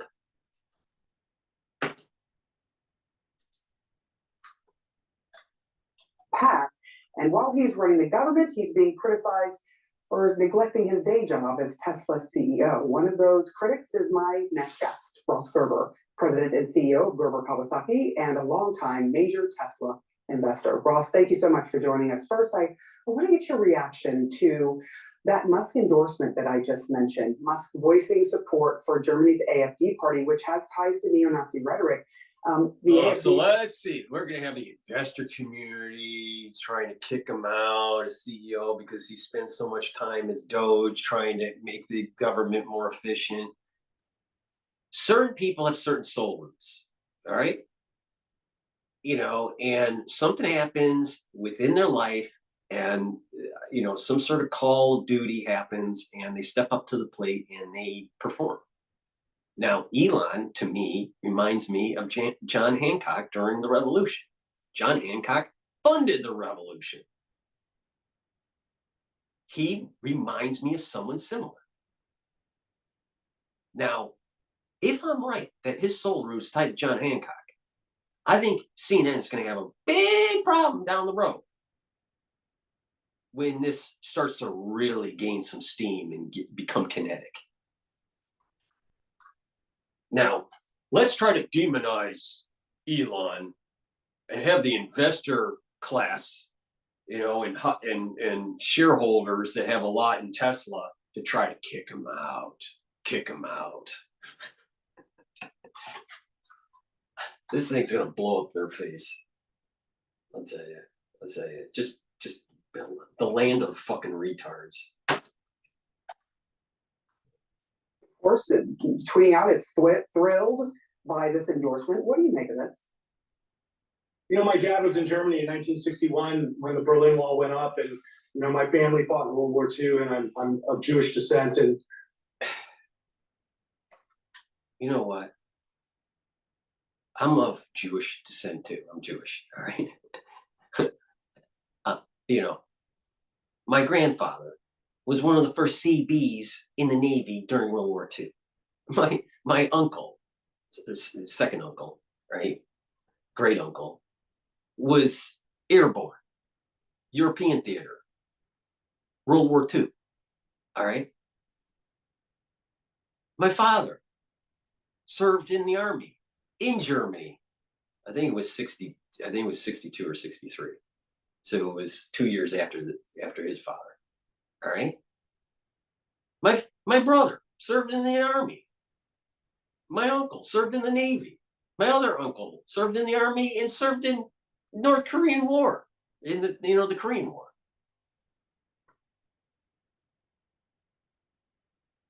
I have relatives that served in the Civil War for the Union. I have relatives that served in the Revolution and fought with George Washington. So let's cut the bullshit. You know what? Elon is a treasure for the American people. He's been blessed with a lot of money. And guess what? He also has been blessed with some sort of Joe public common sense, which is worth even more than the money that he has. And he's wanting to do the right thing. And the right thing is this: destroy the national security state, because that's the problem that we have. So he's gonna put, he's trying to legitimize his complaint about Elon by saying he's Jewish and that he had people that served in his family that served in World War II. So what? So did I. And I'm for Elon. You know, by the way, I'm pretty sure, because not many Americans can go down this far in the lineage. I'm pretty sure my lineage in the United States goes a lot fucking farther than his lineage. Like, you know, around 1638. Fuck. Honest, there's really no reason for it, and I don't understand how this needs to be part of his rhetoric when his job, in my perspective, is being CEO of Tesla. You know, we mentioned that there are major His job is to be CEO of Tesla that he can delegate authority to run it. All right. And since the car can be on autopilot to drive from Detroit to San Francisco, I suspect that he's smart enough to automate certain processes where he doesn't have to be the, you know, a everyday CEO at Tesla while he's doing these other things. But forget that. The guy is trying to make our society more efficient, make our government more efficient, so we're wasting less money. Now, if we're wasting less money, people will have more money in their pocket, and maybe they'll buy more Teslas. It's the land of the clowns, man. Land of the clowns. Land of the clowns. This is a move to try to kick him out of Tesla. That's what this guy's trying to do. And Tesla investor, you hold more than $100 million in Tesla stock. You drive a Cybertruck, but you're here raising the alarm that Musk isn't really running his company. Based on what you know as an insider, how much focus is he putting on running the country instead? Well, it's his main focus right now. I mean, most people have said he hasn't left Mar-a-Lago since the election, so we know what he's focused on and where he's putting his energy. And unfortunately, it's not Tesla. It's just a really critical time in the company. Now, he hires very competent people and gives them a lot of responsibility, which is his style. But this is just a... Yeah, what's wrong with that? What's wrong with that? And think about it. Look at Apple as it was on kind of like cruise motion when Steve Jobs was having a liver transplant. He delegated authority to his next in line. So you don't have to be around all the time as a CEO. And I think what's happening now, what we're starting to see, is that you can be a CEO of multiple things. And as long as you have good people with you that you can delegate and trust, and they have good discernment, and they work hard, then you can focus your attention on other things. And it's not necessarily that when you focus your attention on other things as a CEO on different companies, that they're mutually exclusive. They can be mutually inclusive. You could be focused on something else that leads to a certain environment that benefits all the other companies. Let Elon do his little magic, because guess what? That boy is blessed. He's blessed, for sure, he's blessed. All right? So do you really want to go against someone that's blessed? You want to demonize someone that's blessed? Now, who do you think gets the blessing? Who gives blessing? All right? Blessings are given by God. Do you really want to go against God? I don't think so. It doesn't turn out real well in the end for people. All right? So just let him do his magic. Whatever it is. Let him do his alchemy. All right? he'll actually get something done that is good for the people. But he's more worried about his stock trade. He's more worried about his $100 million investment in Tesla and not the $36 trillion debt that we have in our government that we can't pay. So let's weigh this. Elon Musk has a special ability and he's blessed. Now, do we want that person to try to reduce that $36 trillion debt? Or should we be more worried about his $100 million investment in Tesla? And where Tesla really can't make a mistake and they have critical things they need to solve, like full self-driving, new vehicle launches and such going into next year. And, if they, don't succeed at this, this is going to be maybe a potentially really difficult time. So I would really love the CEO with a $100 billion pay package to be focused on the company he's supposed to be running. Do you think he's qualified to be playing this so far outsized role in government relations? Well, he's qualified. He's qualified. Everybody's qualified. You know what makes you qualified? A taxpayer. Joe Public, Susie Public. That's what makes you qualified to have an opinion about how to fix the system. That's all you need. You got to be a citizen.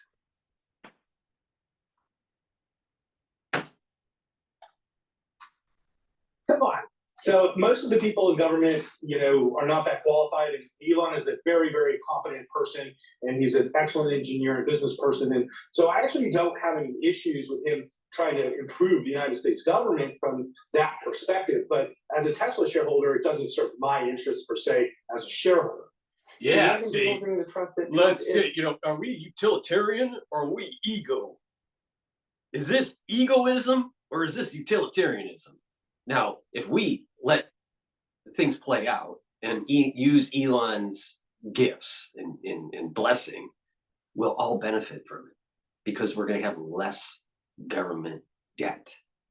That means that the money we give to the government could go for things that are productive. Do you think going for interest on debt is a productive thing for society? Guess what? Newsflash, it's not. So it's utilitarian. Let Elon do his magic. Shrink government. All right? And we're all going to benefit. And it will give more people more money and people will buy things like Teslas. But by being egoistic and focused more on just your shareholder value at Tesla, you may actually sink the ship. You may break the family car. So, he opens up trying to legitimize himself by saying, you know what, my family did this and this and this. But that was self-sacrifice for a larger good. Sacrificing on the battlefield. All right. I mean, service members, people that serve their country, put their life on the line. All right. And some don't come home at all. Some do come home wounded.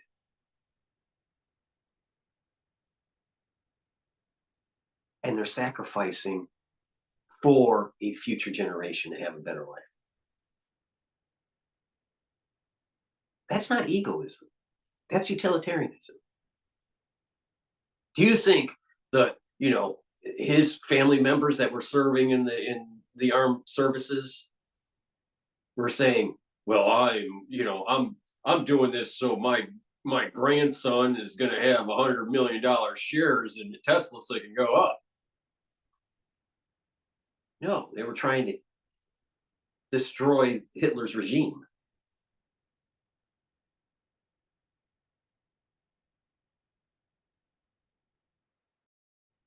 So we wouldn't have that shadow of Nazism all over Europe and slowly encroaching, into the shores of the United States. That's why they did it. It was utilitarianism. It wasn't egoism. So should we really pay attention to someone that's so egoistic And he even mentioned it. I'm not, this is not me, you know, just making a statement. He actually literally said it. He literally said, Elon has the skills to do it. He's just, this investor, Gerber, is just more focused on his $100 million investment in Tesla. He doesn't care if you, as public Joe, can afford food. He just wants to make sure that his shares in Tesla go up so he can afford his home in Hawaii. No, I'm putting my chips on Elon. Elon's going on the right direction here. He's right. Elon is right. Our government is fucked up and it needs to be truncated. At this point, they put him back in office. Is there, you know, from what you're saying here, is there a point at which you start looking at whether or not you want to be a major investor or take your money out from Tesla? Well, I want to make it clear. I care about climate. I invested in Tesla, not Elon Musk. I invested in Tesla because its solution for climate, which is the biggest issue that humans face, in my mind, over the next decade or more. And Tesla is the best solution for climate in many, many areas. I love the vehicles. They're best vehicles on the road. They're making a huge impact positively for climate. Although autonomy, I think, is really important for driver safety and something that... In terms of the climate, when you look at all inputs in compared to combustion engines and electric vehicles, you're doing more damage to the climate. You're doing more damage to the planet. You're doing more damage to the environment with lithium batteries than extracting oil from the ground. That's a fact. All right? No one wants to pay attention to that. It's not so noticeable because because EV vehicles are low in the numbers produced relative to combustion. But if you supplanted combustion production for EV and increased lithium mining, you're going to see huge degradation of the environment because of the way lithium is mined. So if you really care about the environment, you don't want lithium batteries. And oh, by the way, what's charging those lithium batteries? Most people that plug in their EV into the garage or at the charging station is getting their electricity from fossil fuel. So you're not supplanting fossil fuel use. But fossil fuels are, from an environmental perspective, safer than lithium mining. Taking oil out of the ground is safer than mining lithium. It uses less water. The cleanup is easier if there's a problem. Do you really want lithium in your water supply? Do you want lithium runoff into your crops? Really? Do you want to have your corn with lithium in it? So let's stop pretending that EVs are good for the planet. Well, I'm very bullish on it as well. In the end, I'm going to be an investor in Tesla because it's one of the most innovative and important companies in the world. Now, there's a lot of CEOs I don't per se like, but I still invest in their companies. I do want to ask you, sort of go back to AFD. What disturbs you the most about Musk jumping in here? Some, German legislators feel like he's meddling. The AFD very happy about this. But what is your biggest concern, and what do you think his endgame is? Well, once again, as a human being, my concern is I think this right-wing move or pushing people right is actually bad for the world. But as a Tesla Wait, so as a human being, I thought all he cared about was him and his investment in Tesla of $100 million. And if he only has $100 million in Tesla, why are we even listening to this fucking clown?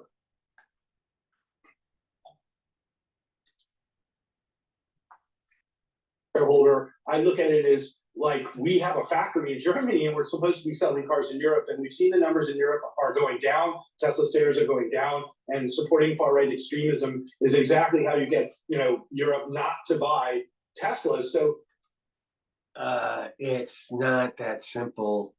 What's going on in Germany is that they don't believe in the EV. They invested in EV. They noticed that it was declining in sales. That's happening in the United States also. GM wants to pull out of EV. Ford wants to pull out of EV. You know why? Because no one wants to buy them. You know why? Because it takes forever to charge. Do you know why? Because they're less robust. They don't last as long. When you have to change the battery, you literally need to basically just get rid of the car. It's not robust. It's a niche kind of thing. It's a niche product. Now, hybrid makes a lot of sense, where you have combustion charging a battery where it has this dual kind of switch going on between electric and combustion. And that's where Ford and GM wanted to go. No one wants EVs because it takes 8 hours to charge a battery. It has nothing to do with Elon. Once again, a lot of his personal goals are diametrically opposed to what's best for Tesla and its shareholders. And that's really why I'm here, because it's very frustrating to me as a shareholder, as an activist shareholder, that the CEO of my company is, really pushing, a very divisive set of ideologies. Let me get this straight. The CEO should only worry about the shareholder. This is the problem that we had with United Health Care. All right. The industry, the insurance industry, and the CEOs of the insurance industry are only focused on shareholder value and not the stakeholders. And with stakeholders, you have shareholders, you have employees, you have the C-suite, you have government officials and regulatory agencies. You also have customers that are paying into the insurance company and benefiting from its services, or trying to benefit from their services. You have doctors and you have hospitals. There's lots of stakeholders. And when you have CEOs not focused on one of the stakeholders, such as the customer, and denying them claims and bankrupting them, then don't be surprised that people demonize the CEOs of these companies. So you got to look at, if you're going to be a good CEO, you have to look at the stakeholders, not just the shareholders. This guy is, there's nothing wrong with being a capitalist, but you can be a humane capitalist, all right? And realize that sometimes certain things are happening in society that may go counter to your position in investment, but it's better for society. Like, for example, let's say someone invested in oil during Trump's first term. All right, they invested in oil. They were buying it on the spot market. And so in oil during the Trump administration started to go down. But the investors were going long oil. So they lost money. All right, because they bought in the futures market, assuming oil would go up. But it didn't, and it went down. So investors lost money during the Trump administration. But it doesn't mean that the Trump administration is all bad, because it was a boom economically for the country. So overall, the policy was better. Same thing here.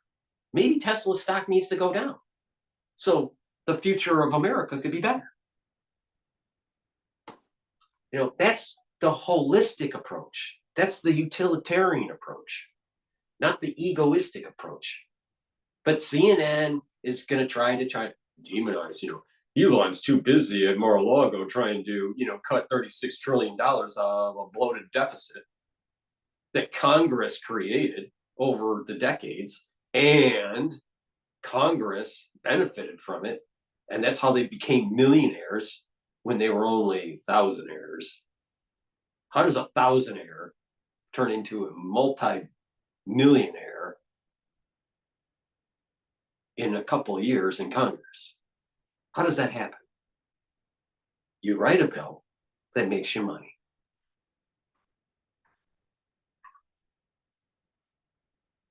This guy is a clown. Ross Gerber is a clown. Clown.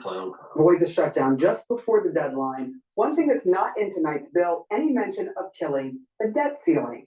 That was a demand from President-elect Donald Trump, who wants to outright eliminate debt ceiling or at least suspend it until after his presidency. Out front now, Austin Goolsbee, president of the Federal Reserve Bank of Chicago.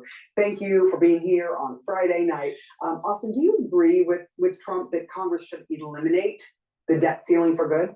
No. Well, once you move over to the Fed, you're kind of out of the fiscal policy and fights about debt business. Before I was ever at the Fed, I noted the United States is one of the only countries in the world that has a debt ceiling of that form. Most countries, the debt ceiling is determined by the market. So it is a kind of a strange setup that we have. What is it supposed to do? Is it just a cudgel for Republicans and Democrats to hit? The idea is supposed to be where you try to cap spending by government. What happens is they create a scare tactic in Congress where they slam an omnibus bill at near the end of the year, trying to prevent a shutdown, and it adds more pork, and it just raises the debt. We got to stop spending so much money. Stop raising the debt. Stop raising the debt ceiling. If you have to default.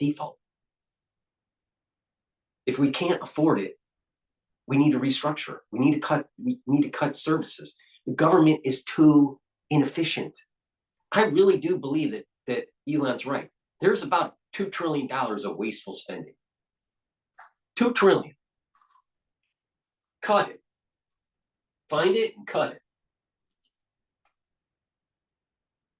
Each other over the head with? Or is there a real purpose for the debt ceiling in your estimation? Well, I don't know the whole financial legislative history of where it came from, why it's as unusual as it is. The Fed, as you know, has got a law that tells us what we're supposed to do: maximize employment, stabilize prices. And so when we see fights about taxes, about spending, about fiscal policy and government actions like the one that we've seen playing out over a couple of days, we don't weigh in on who's right or who's wrong. We just try to evaluate is that going to affect prices? Is that going to affect employment? If so, we got to think through the scenarios. If not, we just take it, as I say, the Midwest. Here's the brass tacks, all right, where the rubber meets the road when it comes to the Federal Reserve. There's pressure behind the scenes to lower that rate so the interest rates are lower. So when we issue bonds, we're issuing bonds at a lower rate of interest. The Federal Reserve is in cahoots of the poor fiscal policies of Congress. Please go to my store, the-studio-reykjavik.com, and help support my work. Where are you going to get this kind of level of pontification of how our country is being flushed down the toilet by a bunch of millionaires in Congress? A supplement that I've added to my stack is NAC. NAC will help to boost up your glutathione levels. Glutathione is really important to soak up free radicals. This is synergistic with C60, ubiquinol, NAD+, right? So NAC, boost up those glutathione levels, soak up those free radicals. That's good for your cells, reduces stress on the cells. In addition, NAC can help to detoxify your liver and your kidney, especially if you have to take acetaminophen for pain or for headaches. And NAC helps to calm your nervous system, right? It reduces anxiety. It reduces that sympathetic signaling and puts you more into a parasympathetic process. And being in a parasympathetic process means that your body's calmer. And that means you're not as stressed out. And that means your cortisol levels go down. That means your immune system gets better. All right? You have better mental acuity when you have less anxiety. So go to my store, the-studio-reykjavik.com, take NAC, boost up those glutathione levels, detoxify your liver and your kidney, and reduce anxiety. Because, if you're watching my show, I'm sure your cortisol levels are up. If you follow my advice, which I've been doing for years, take vitamin K2, MK7 molecule, and take it with vitamin D3. What this does is it's dual purpose. It's a dual purpose stack. It will help with your bone density, help with your joints, but also it's going to help with your cardiovascular system. Please take the vitamin K2 on my store and also the vitamin D3 together to improve your cardiovascular health and your bone health. Go to my store, the-studio-reykjavik.com. And resveratrol, antioxidant, helps with mitochondrial health, and it gets rid of senescent cells. Resveratrol works a lot better when you stack it. And stack it with C60 or ubiquinol or NAD+ to get the max benefits from it. I've been taking resveratrol for decades. So please go to my store, the-studio-reykjavik.com, and add resveratrol to your stack. Make sure you use discount 5, all caps, discount and the number 5, you get $5 off. And if you buy anti-aging boxes or the longevity boxes on my store and use the discount, you'll get additional discount. You'll get the $5 off, but each one of those anti-aging boxes, I've discounted the products within the box as a bundle. So it behooves you to get an anti-aging box or a longevity box. It's a great way to get healthy. And I tell you how to do it. I'm telling you what to stack to get healthy. Vitamin C. You don't want scurvy, do you? Do you want scurvy? Well, these multi-millionaires in Congress are taking away your hard-earned money and you won't be able to afford fruits. You don't want scurvy. Go to my store, the-studio-reykjavik.com, and get the vitamin C. This also has magnesium in it. This is going to boost up your immune system. So you won't get scurvy. It'll boost up your immune system, and it'll improve your skin. Go to my store, the-studio-reykjavik.com, get the vitamin C. If you're not feeling well during the cold season, take a double dose. Make sure you drink it with filtered water. You know why you need to filter your water? Because fluoride in it, in the water, in your municipality water, makes you stupid. All right? Fluoride makes you stupid. Make sure you filter your water. Digestive enzyme complex. When you get older, your pancreas starts to not work as well. You need to help your pancreas when you're older. If you're 40 plus, you need to be taking digestive enzyme complex, because anyone that's 40 plus years old, guess what? Your pancreas isn't working as well as when it was younger. So digestive enzyme complex has the enzymes that will help to break up carbohydrates, proteins, and lipids. All right, so it lessens the load on your pancreas when you eat. So take it and to be able to digest your foods, and that will increase your energy absorption and your metabolism to being able to soak up those nutrients from the foods that you eat and lessen the load on your pancreas. If you're younger and you're working out all the time, guess what? Taking the digestive enzyme complex is going to help you fuel your body and help you to recover quicker. So it's a dual purpose product. Please go to my store, the-studio-reykjavik.com. All right, let's continue on with the dribble from CNN, the mouthpiece of the CIA. There's no bad weather, there's only bad clothing. You tell us the conditions and then we pick the right jacket. That's kind of how we try to approach these shutdowns. Here's a fun fact. 17 Senate Democrats just reintroduced legislation to do what Donald Trump wants his Republican colleagues to do, and the Democrats, to end the debt ceiling, which this is something Democrats have been pushing for years. Take a listen. I want to see us get rid of the debt ceiling.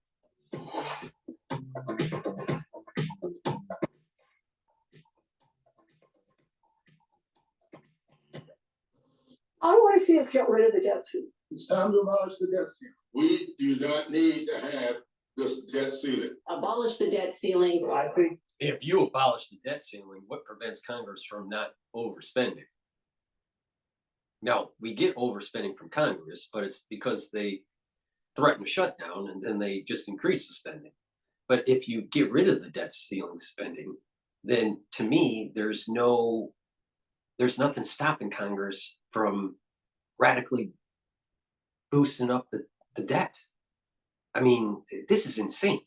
What we really need is a debt ceiling and then proposals that state next year your spending needs to be less, not more than the prior.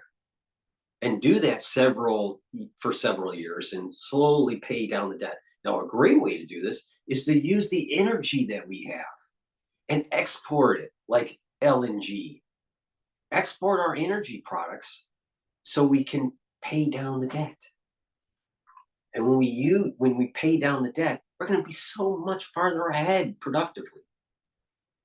We won't need as many taxes on ourselves. This is crazy. What's going on?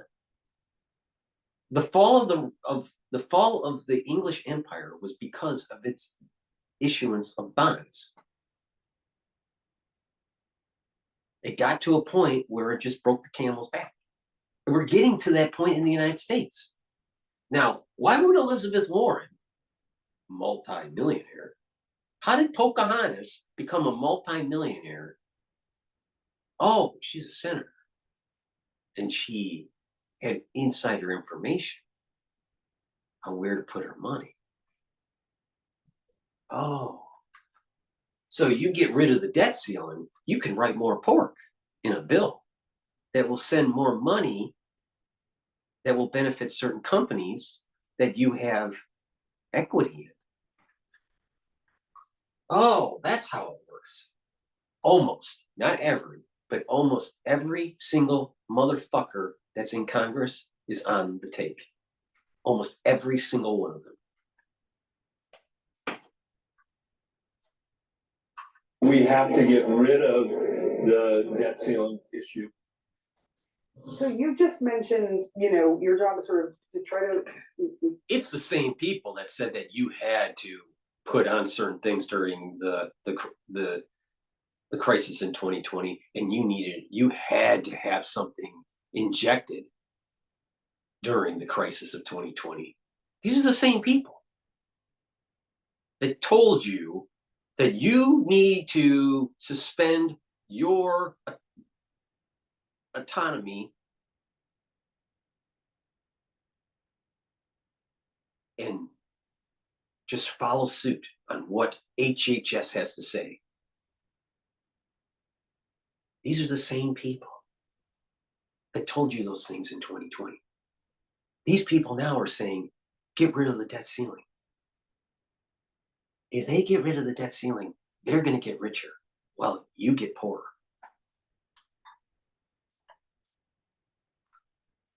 We are literally seeing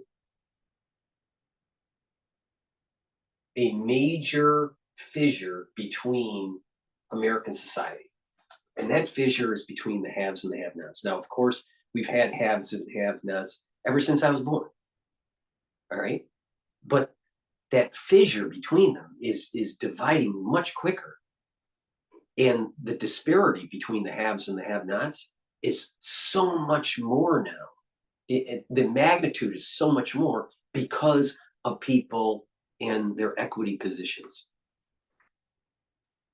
It's a big problem. You think Goldsby really cares about the average citizen? He's on the board at the Federal Reserve. Do you think he really cares? Do you think he really, really cares? He's in a position to make millions of dollars. He's in a position to make money on what he's doing. Now, of course, they have provisions. You got to have it in a blind trust and blah, blah, blah. But when he gets out, he's going to be as a consultant at some bank. Get a cushy professorship at an Ivy League college. Pontificate about some government bullshit.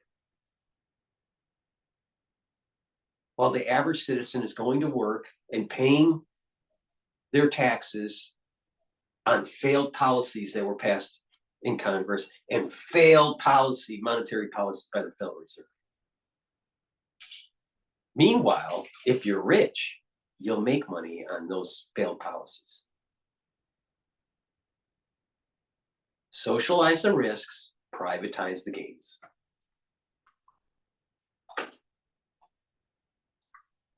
The economy is going along as it should. What would it mean for the economy if the debt ceiling were actually abolished? It would skyrocket. I don't think in the short run it means much. There's a political dance that you kind of talk about whenever they get close to the debt ceiling. But the thing to remember is the debt ceiling is after the fact. The thing that they argue about and vote on is the budget. The debt ceiling is after you've incurred the bills and said that you're going to spend the money. Will you actually pay the bill? That's kind of what the debt ceiling comes to. I think everybody can agree. You do not want to. You pass a bill for spending, and if the monies that are flowing in can't afford your budget, then normally, if you're a corporation, you need to cut the spending. You pay your bills. You shouldn't default. You should pay your bills, but you need to cut the spending because the inflows are not, your spending budget is too high relative to your revenues. So we are spending too much in this country. So find ways to make it more efficient. It's that simple. If this problem was happening in corporate America, people would be laid off, and certain products or certain services would be stopped or reduced. Well, why are we doing that in government? Oh, they want to create the emotional fallacy. The Social Security people, and the people that are on Social Security, they're not going to get their check, or our military would be furloughed, and the Abraham Lincoln aircraft carrier would be mothballed. They'll demonize that stuff, and they won't look at the inefficiencies that are going on in every single department. I bet there's 25% inefficiency in the government. All right, and if we have a 36, I think the budget is our debt is 36 trillion, but I believe our budget is, I think, around 6 trillion for the government. I could be a little bit off on the number for the actual budget, but our accumulated debt is over 36 trillion. All right. So if our budget is 6 or 12 trillion, why can't we cut it 25%? Why? Let's see what happens. And probably the government will be more efficient. Now, does that mean that there's less money for research and some other things? Yeah. But you know what? Doing that for a couple of years isn't going to hurt America that much. If you cut research for 2 years, is it really going to hurt America that much? Probably not.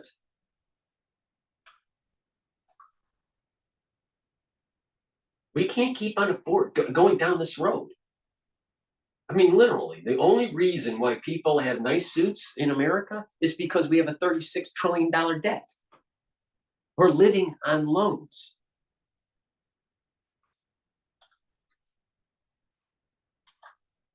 Aims with defaulting on the US debt. That would put it straight back into the world of the Fed of financial crises if there was some threat to the full faith and credit of the US Treasury bonds.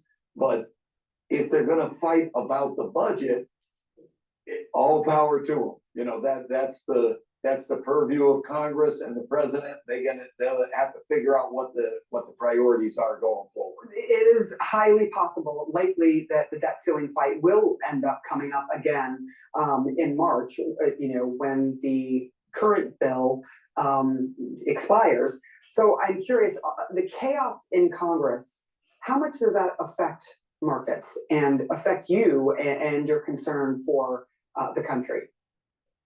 Well, you've seen in the past that fights about government shutdowns and fights about debt ceiling and things like that can definitely have a pretty serious impact on consumer confidence in a short period of time. When the government shuts down, those have been some of the largest drops in consumer confidence on record, bigger than 9/11, bigger than some other major economic events.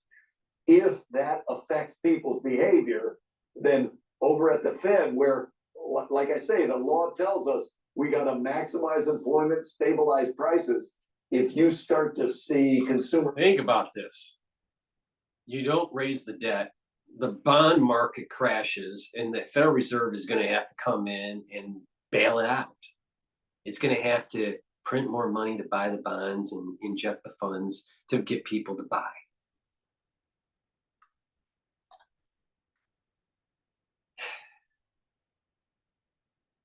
I'm telling you, our government has spent way too much money.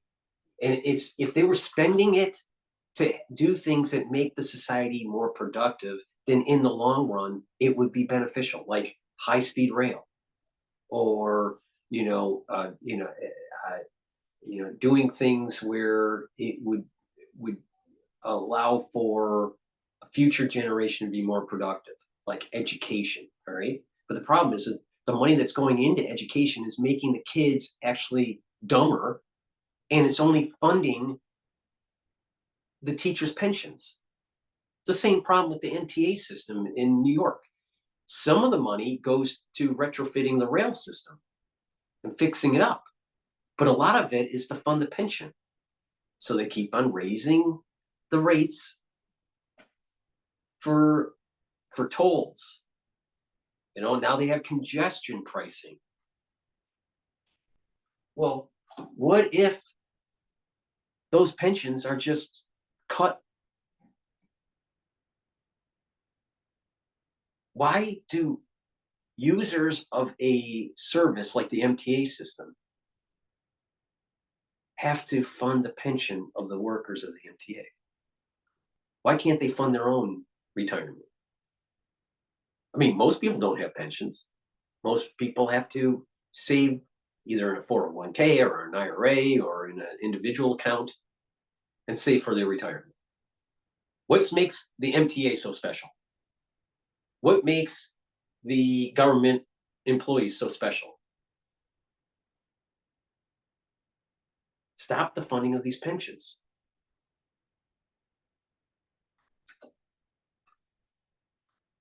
Spending dropping because people are nervous. We got to take that into account. We got to think through those scenarios.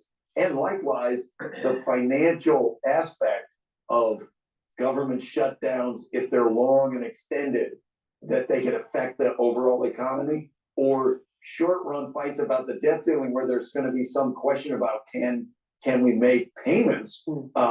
Then we got to think about that too. I mean, these are just the realities that we have to think about without judgment. Like I say, Congress can choose whatever tax policy, debt policy, spending that they want. That's not the Fed's business, but it's the Fed's business to just try to keep the economy going.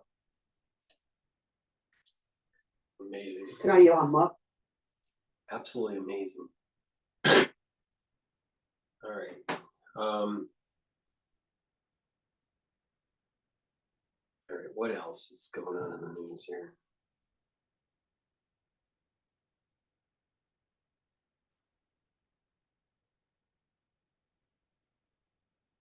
I think it would be awesome if Elon was the Speaker of the House.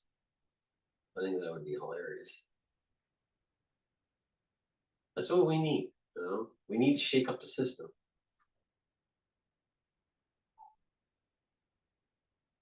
This is interesting. I want to listen to Fetterman talk about Trump. I think Fetterman, even though he's a Democrat, I think there is when he had that stroke, I think that something rejiggered his head. And he's a rational actor. I think he analyzes it interestingly. I'm going to play this. This is from the ABC News. But before I do, please go to my store, the-studio-reykjavik.com. Get the turmeric. This turmeric is an antioxidant, brings down inflammation. And by doing that, it's going to help with your immune system. Ashwagandha root brings down cortisol levels and also your glucose levels. So it'll bring down inflammation that way. When you stack this together, it's going to help with the immune system and your cardiovascular system. So take turmeric and ashwagandha root together to get the max benefit. Please go to my store, the-studio-reykjavik.com. And it's really important to detoxify your body. We're getting to the near end of the year. Hey, why don't you make a New Year's resolution, detox, and get healthy? All right? And I'll help you do it. All right? I'll help you on that path. I want you to be healthy. All right? Because a healthy society is going to be a more productive society. So please go to my store and get the zeolite. This removes heavy metals, toxins, and chemicals, including forever chemicals. All right? Take a couple drops underneath your tongue, drink it with filtered water. Do that every day, year round. Or you can just detox once or twice a year. And how you do that is you take a few drops underneath your tongue, just a few little drops underneath your tongue, drink with filtered water each day until you use up the bottle, and do that once or twice a year. But get those toxins out of your body. What happens, it'll bind to the toxin, and about 6 to 8 hours later, you're urinating the toxin out. Okay, that's how it works. This is very high quality zeolite. You can take it year round if you want. Go to my store, the-studio-reykjavik.com, get the zeolite, and get healthy. Hey, it's near the end of the year. This is the best time to start realizing, hey, take stock in your life. How can you improve yourself? Right? How can you get healthier? How can you improve mental clarity? How can you get more in shape? Or how can you improve your finances? I'll help you work. If you just follow what I'm doing, if you listen to what I'm saying, I can help you out. All right. It's not that hard. It just takes some discipline. All right. And knowing what to do. All right. So get healthy. Take the zeolite. Go to my store, the-studio-reykjavik.com. All right. Let's play the ABC News interview. This was posted 3 minutes ago about John Fetterman. People, it's undeniable. I'll never forget. It was June in 2016, and I was a surrogate for Clinton, and Trump announced, "Hey, I'm showing up in a town called Manchin, which is a small steel town in the valley down from ours." And I'm like, why is he showing up in? I mean, that's not. So either he's crazy or they've plugged into something. They figured out that they have to connect and to make that kind of an argument to go to these kind of places, and it did. It resonated. That was Pennsylvania Senator John Fetterman on the Joe Rogan podcast shortly before the 2024 election, discussing why he thought Donald Trump was able to win his state in 2016. In 2 years in the Senate, Fetterman has shown an independent streak. And more recently, he's been willing to meet in person with Trump's top cabinet picks, including embattled Defense Secretary nominee Pete Hegseth, and as we are first to report here this morning, he's also met with FBI pick Kash Patel. I met up with Senator Fetterman to discuss how he views his role as Donald Trump returns to Washington. So are you going to be Donald Trump's favorite Democrat in the Senate? I don't know what that really means, because you never know. But what I am is I'm just a regular Democrat. I'm not leaving my party, but I'm not sure why some of the things that I've chosen to do, like meeting with nominees and having views that might be more aligned with some of the Republican side, I think that's part of politics. That's pretty much consistent with just doing the job and representing the kind of state that we have in Pennsylvania.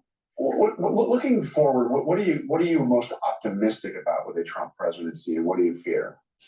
Well, it's like I've been warning people, like, you got to chill out, like the constant, freak out.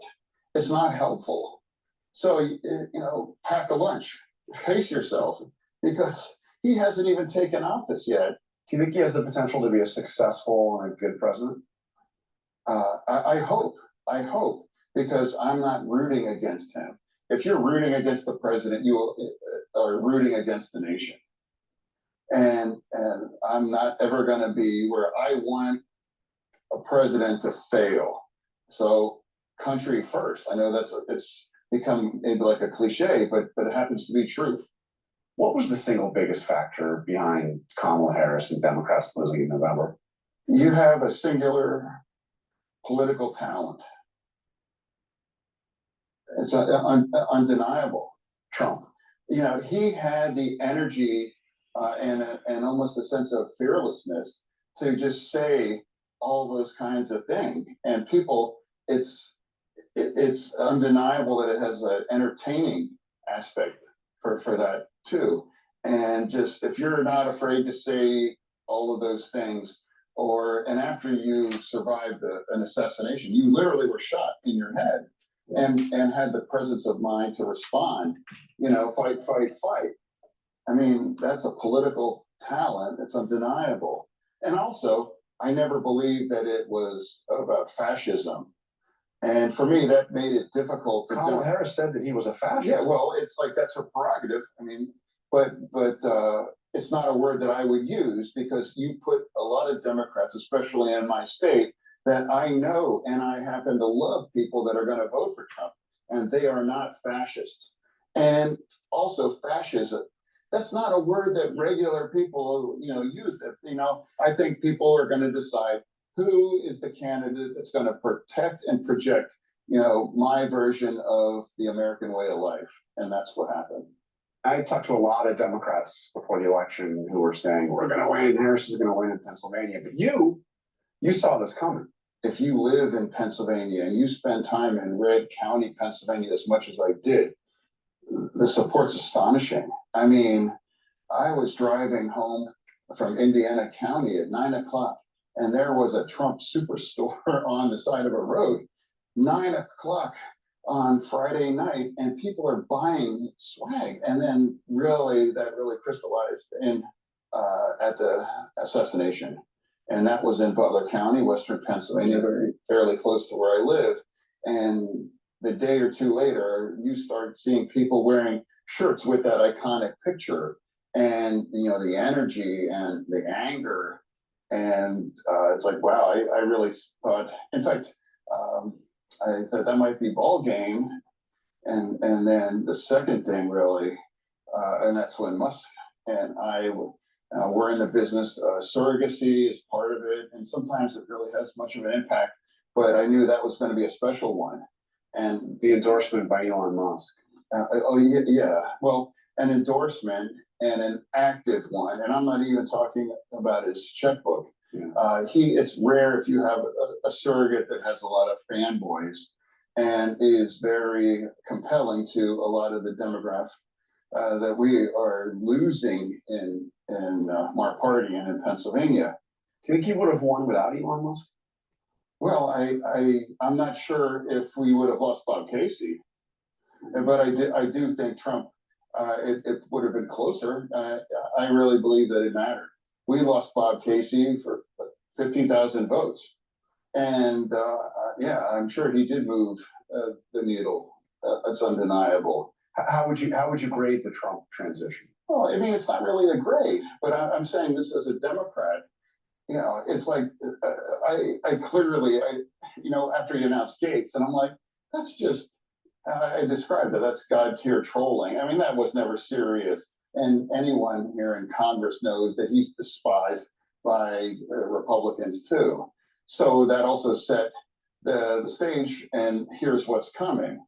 And now I have met with all of them so far, and the ones that we haven't, His nominees. they're on the schedule back in January. You met with Pete Hegseth. I did, yeah. You think he's qualified to be defense secretary? Well, I think we're gonna learn more. We're gonna learn more. And that hearing, and there's gonna be an FBI background and that. But, you know, my commitment, and I think I'm doing the job, is I'm gonna sit down and have a conversation. And the president picked these people, not gonna be my first choice, second choice, third choice, but that's democracy.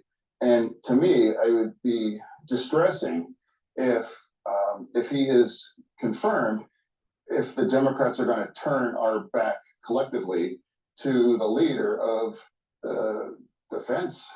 I mean, that's astonishing and that's dangerous. So you see yourself inclined to be open to supporting these controversial nominees. You might not support them all, but you see yourself potentially. Yeah. But there is going to be some that I will vote yes, and there's some maybe that I'll vote no. But nobody can accuse me of just saying I had a closed mind, or I just said no because Trump picked this person, or whatever. I saw you, Lisa Stefanik, you have said you're going to vote for. I saw you with her thumbs up. Yeah, well, and Rubio, and for me, it's like, you know, Rubio, for me, it's like he's in the other party, obviously. But you know, there's a lot of you know, the Venn is closer. There's a lot of overlap. And now, if I was, as a Democrat, looking to assemble a bipartisan cabinet, you know, he'd be a solid choice, you know, from a Democrat. You met with Kash Patel, I believe, right? Yesterday. Well, yes. He's talked about going after Trump's enemies. Yeah, and we've had conversations, but we had a, you know, all of these interviews were all off the record, and those things. So I'm not going to go into detail, but he absolutely is that's you know, that's never going to happen. You know, like he was very. He's not going to use the FBI to go after Trump's enemies. Like, no, that's not it. Or did you believe him? Taken. I mean, he's written out like that's what he claims. Yeah. And I found out, you know, his family's origin story and immigration, and we talked about that. And my family, immigration and things. And so I learned things about him. I never knew that he was a public defender. So did you come across liking Kash Patel more than you thought you would? Thinking you could support him? It's I mean, how much you can absorb in 30 minutes. Yeah. But I have learned things, and I have heard things, and I have no regrets for having these. I never left any of those interviews saying, "Wow, that was a waste of time," or "I regret that." Have you talked to Trump since the election? I have not. I have not. No. So I assume he's going to call you at some point. What is your message to him after he sees this? What would I say to him? I'd be like, well, hey, well, congratulations, and have an honest conversations of things I would like we could work together, and some things we're going to disagree. I'd like to avoid the cheap heat and some of the other stuff, but it's going to be a kooky ride, I'm sure. And I try to be a committed, steady voice for Pennsylvania, and to remember that we have to find as many wins in the middle of an incredibly divisive times. All right, our thanks to Senator Fetterman. I think that was a well done interview, and I think that I think Fetterman, even though he's a Democrat and I'm a Republican, I think he is a wise voice in the wilderness of what's going on in the swamp.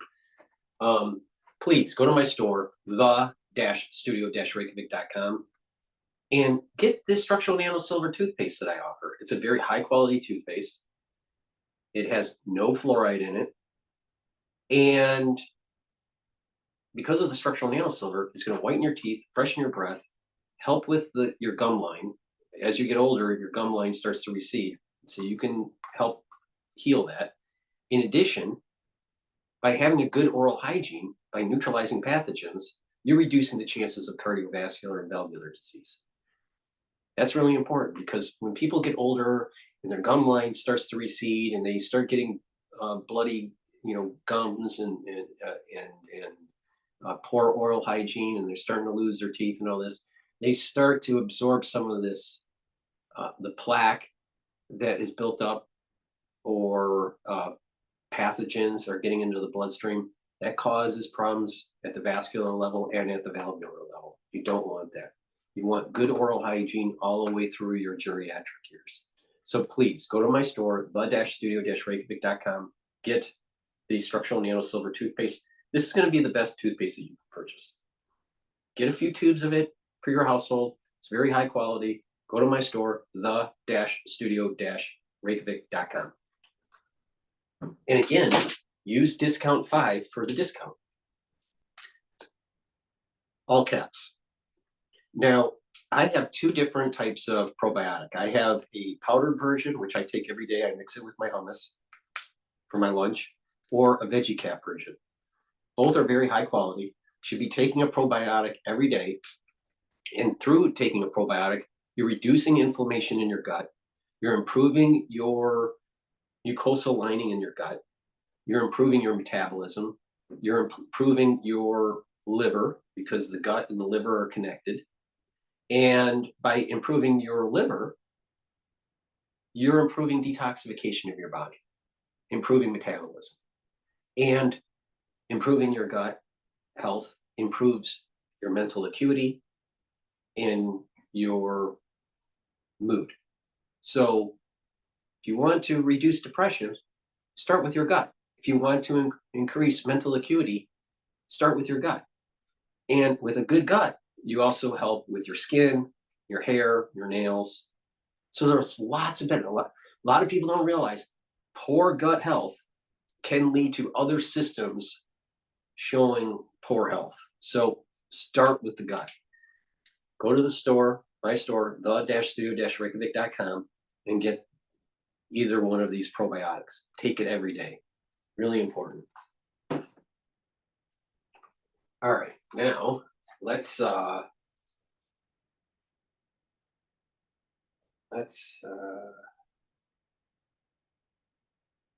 what's going on in the news here? Let's get an update.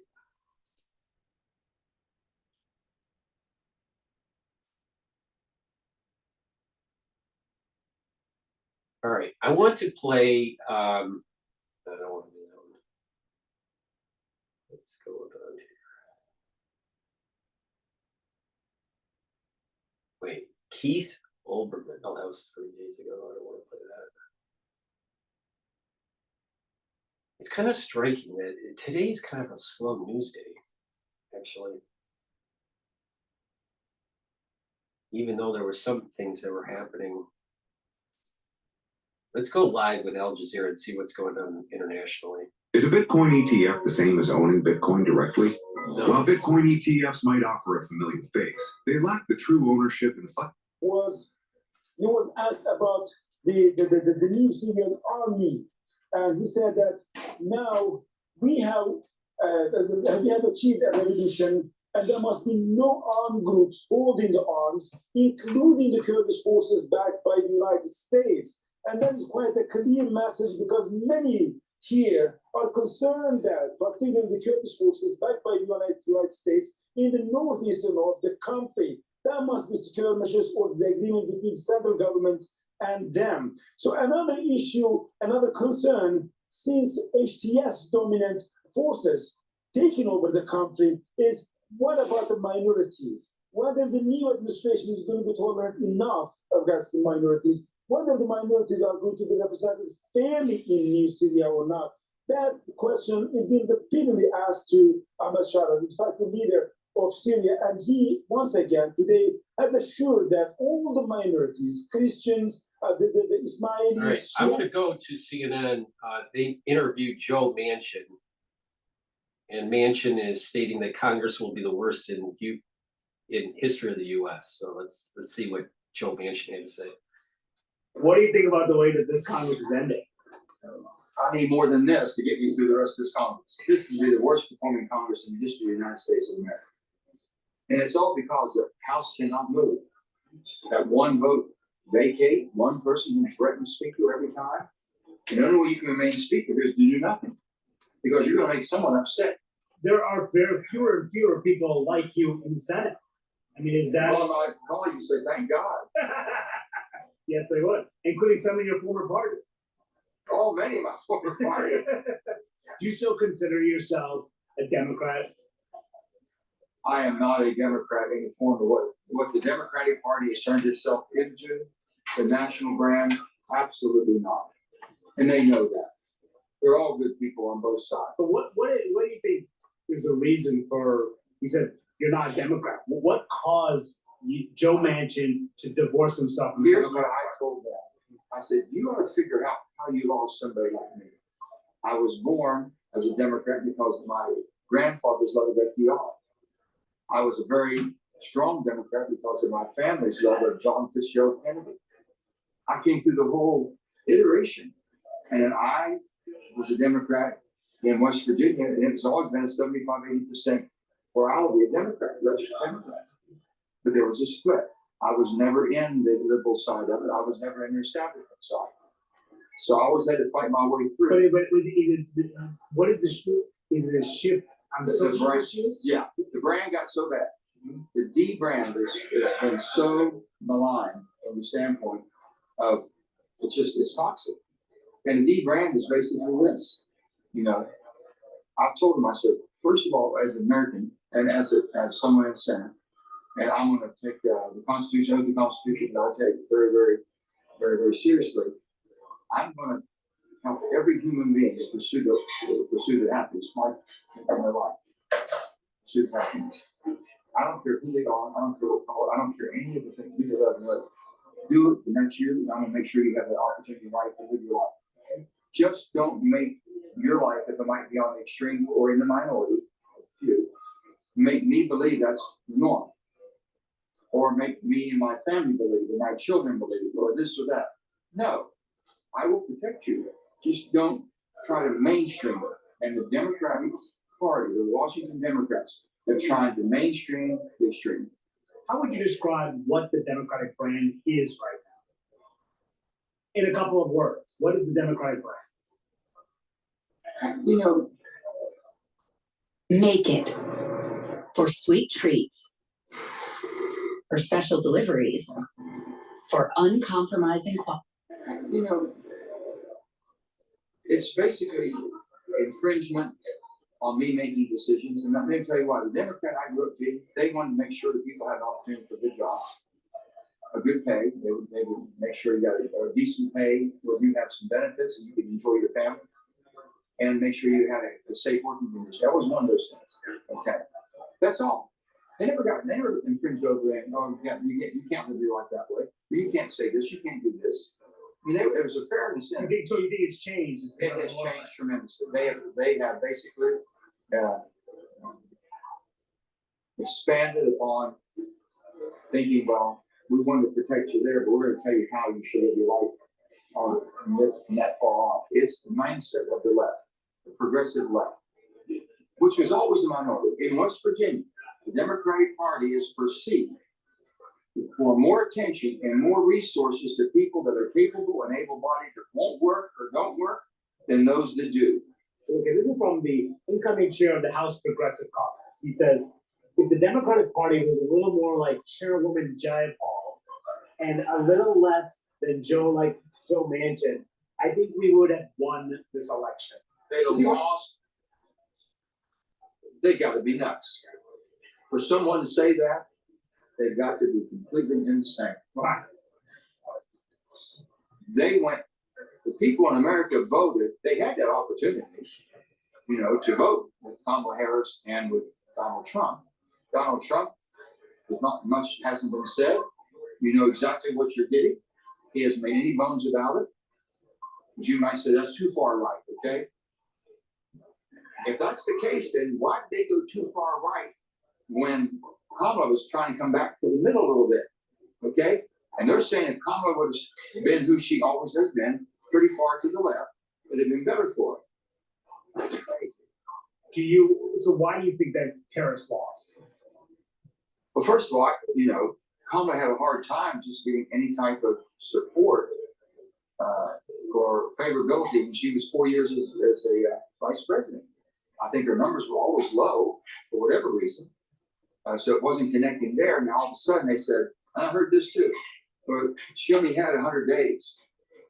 I think that was to her benefit because basically she was having a hard time trying to come back to the middle and then speak about it with any conviction.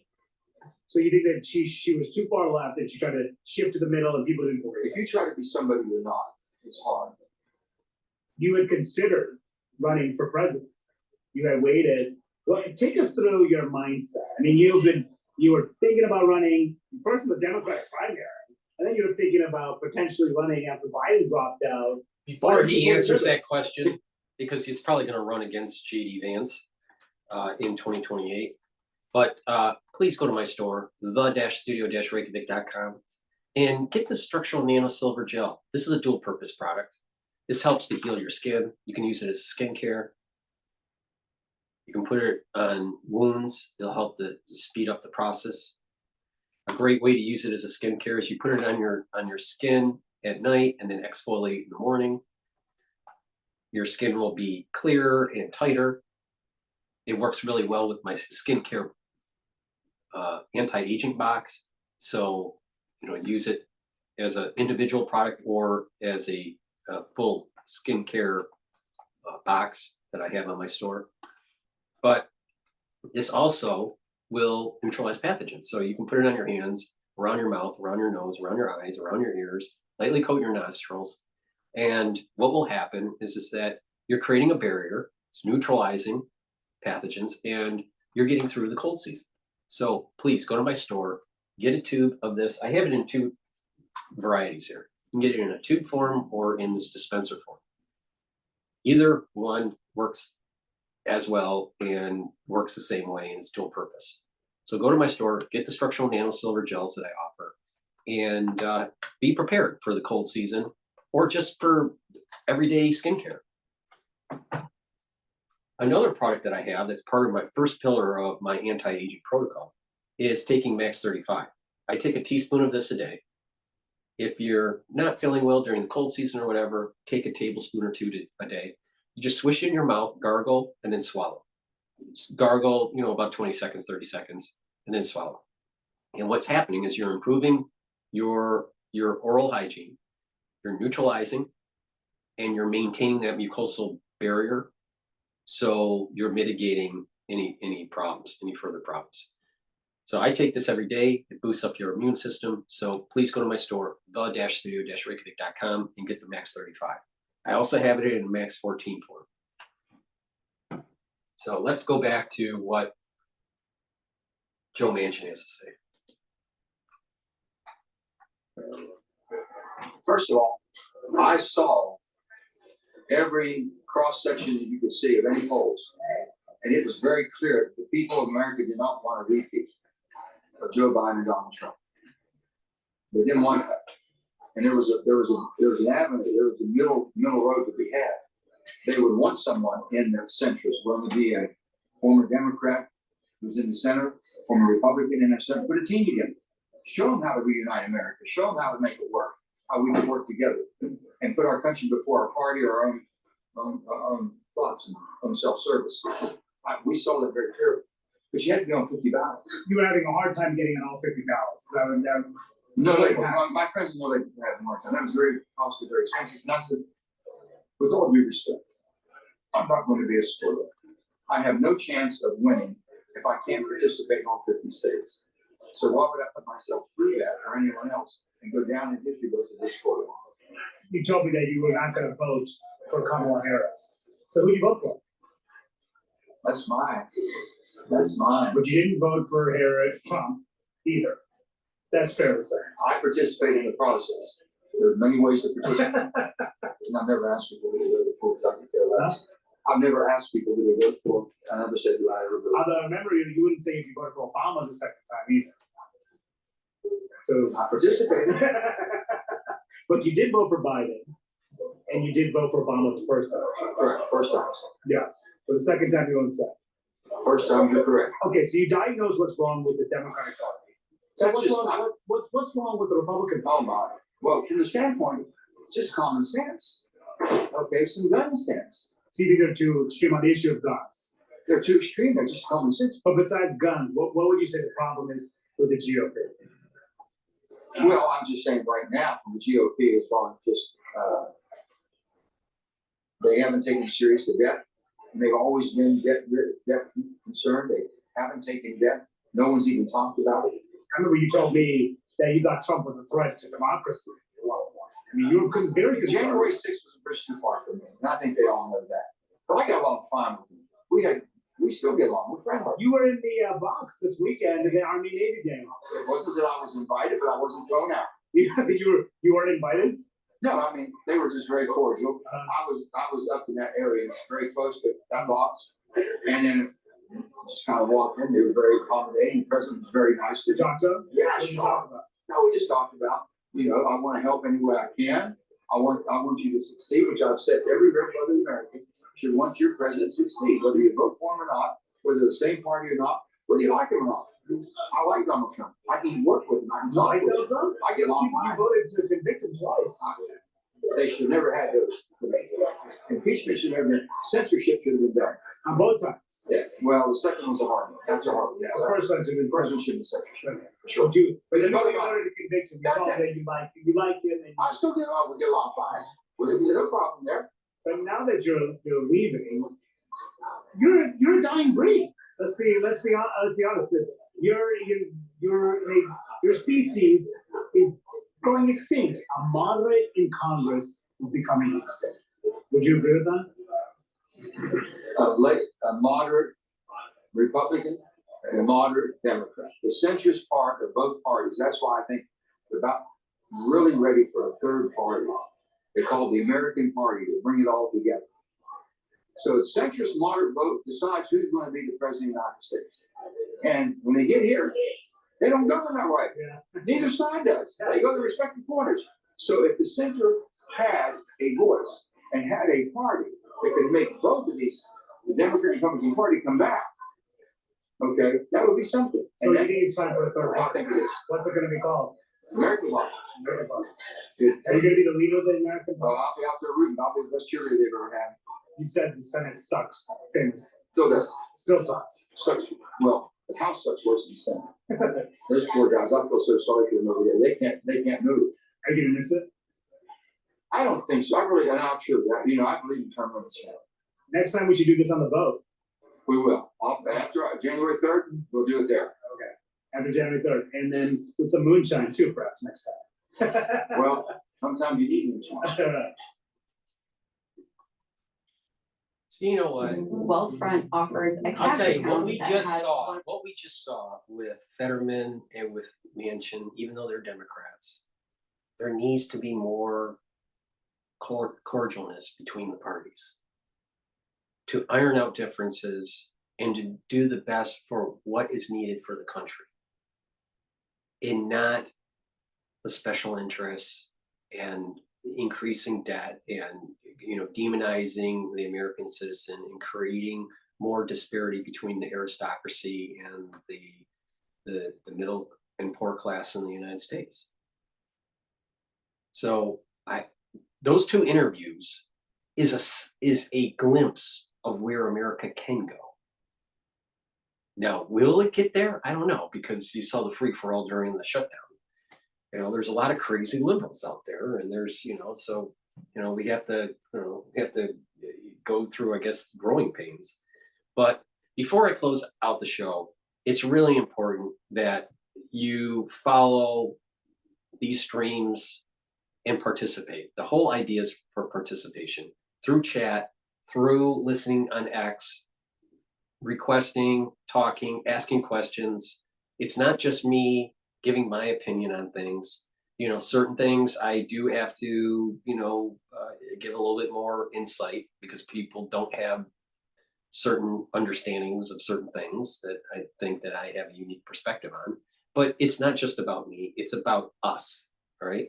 Just like the USA, but it's an interactive broadcast. All right. So please make sure you subscribe to all my channels, but also be interactive and participate on X, on the X Spaces.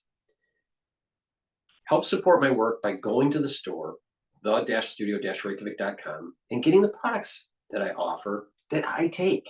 All right. Here's a great product that's new on the store that I have been testing out, and it is the Boomer Boost. All right. This is a powder, and you mix it with filtered water or soft foods like hummus or yogurt or a smoothie, right? Or a shake, right? And you take this every day. A great way to do it is take it in the morning. It has 68 nutrients. I don't have the time to go over the profile here, but it is this has a lot of vitamins and minerals and supplements that you need on a daily basis. And what will happen is that you're going to start increasing your energy level. And this is also going to help with your cardiovascular health. All right. This is a great supplement. You take it for if you're 40 plus, or even if you're younger and you're working out. All right. Use this as a fuel source for your workout for recovery and to build strength. And this works really well alone. And you can use this as a meal, you know, let's say for breakfast or whatever, if you mix it in a smoothie or whatever. But it works really well when you couple it with heirloom barley or with gladiator barley. Now, what's the difference between the two? Okay. Now, again, you can take gladiator or heirloom barley separate, but it works better if you mix it with the Boomer Boost. Now, gladiator barley will help to build more strength, improve your strength. It'll bring down inflammation and it'll bring down reactive oxygen species through superoxide dismutase. All right.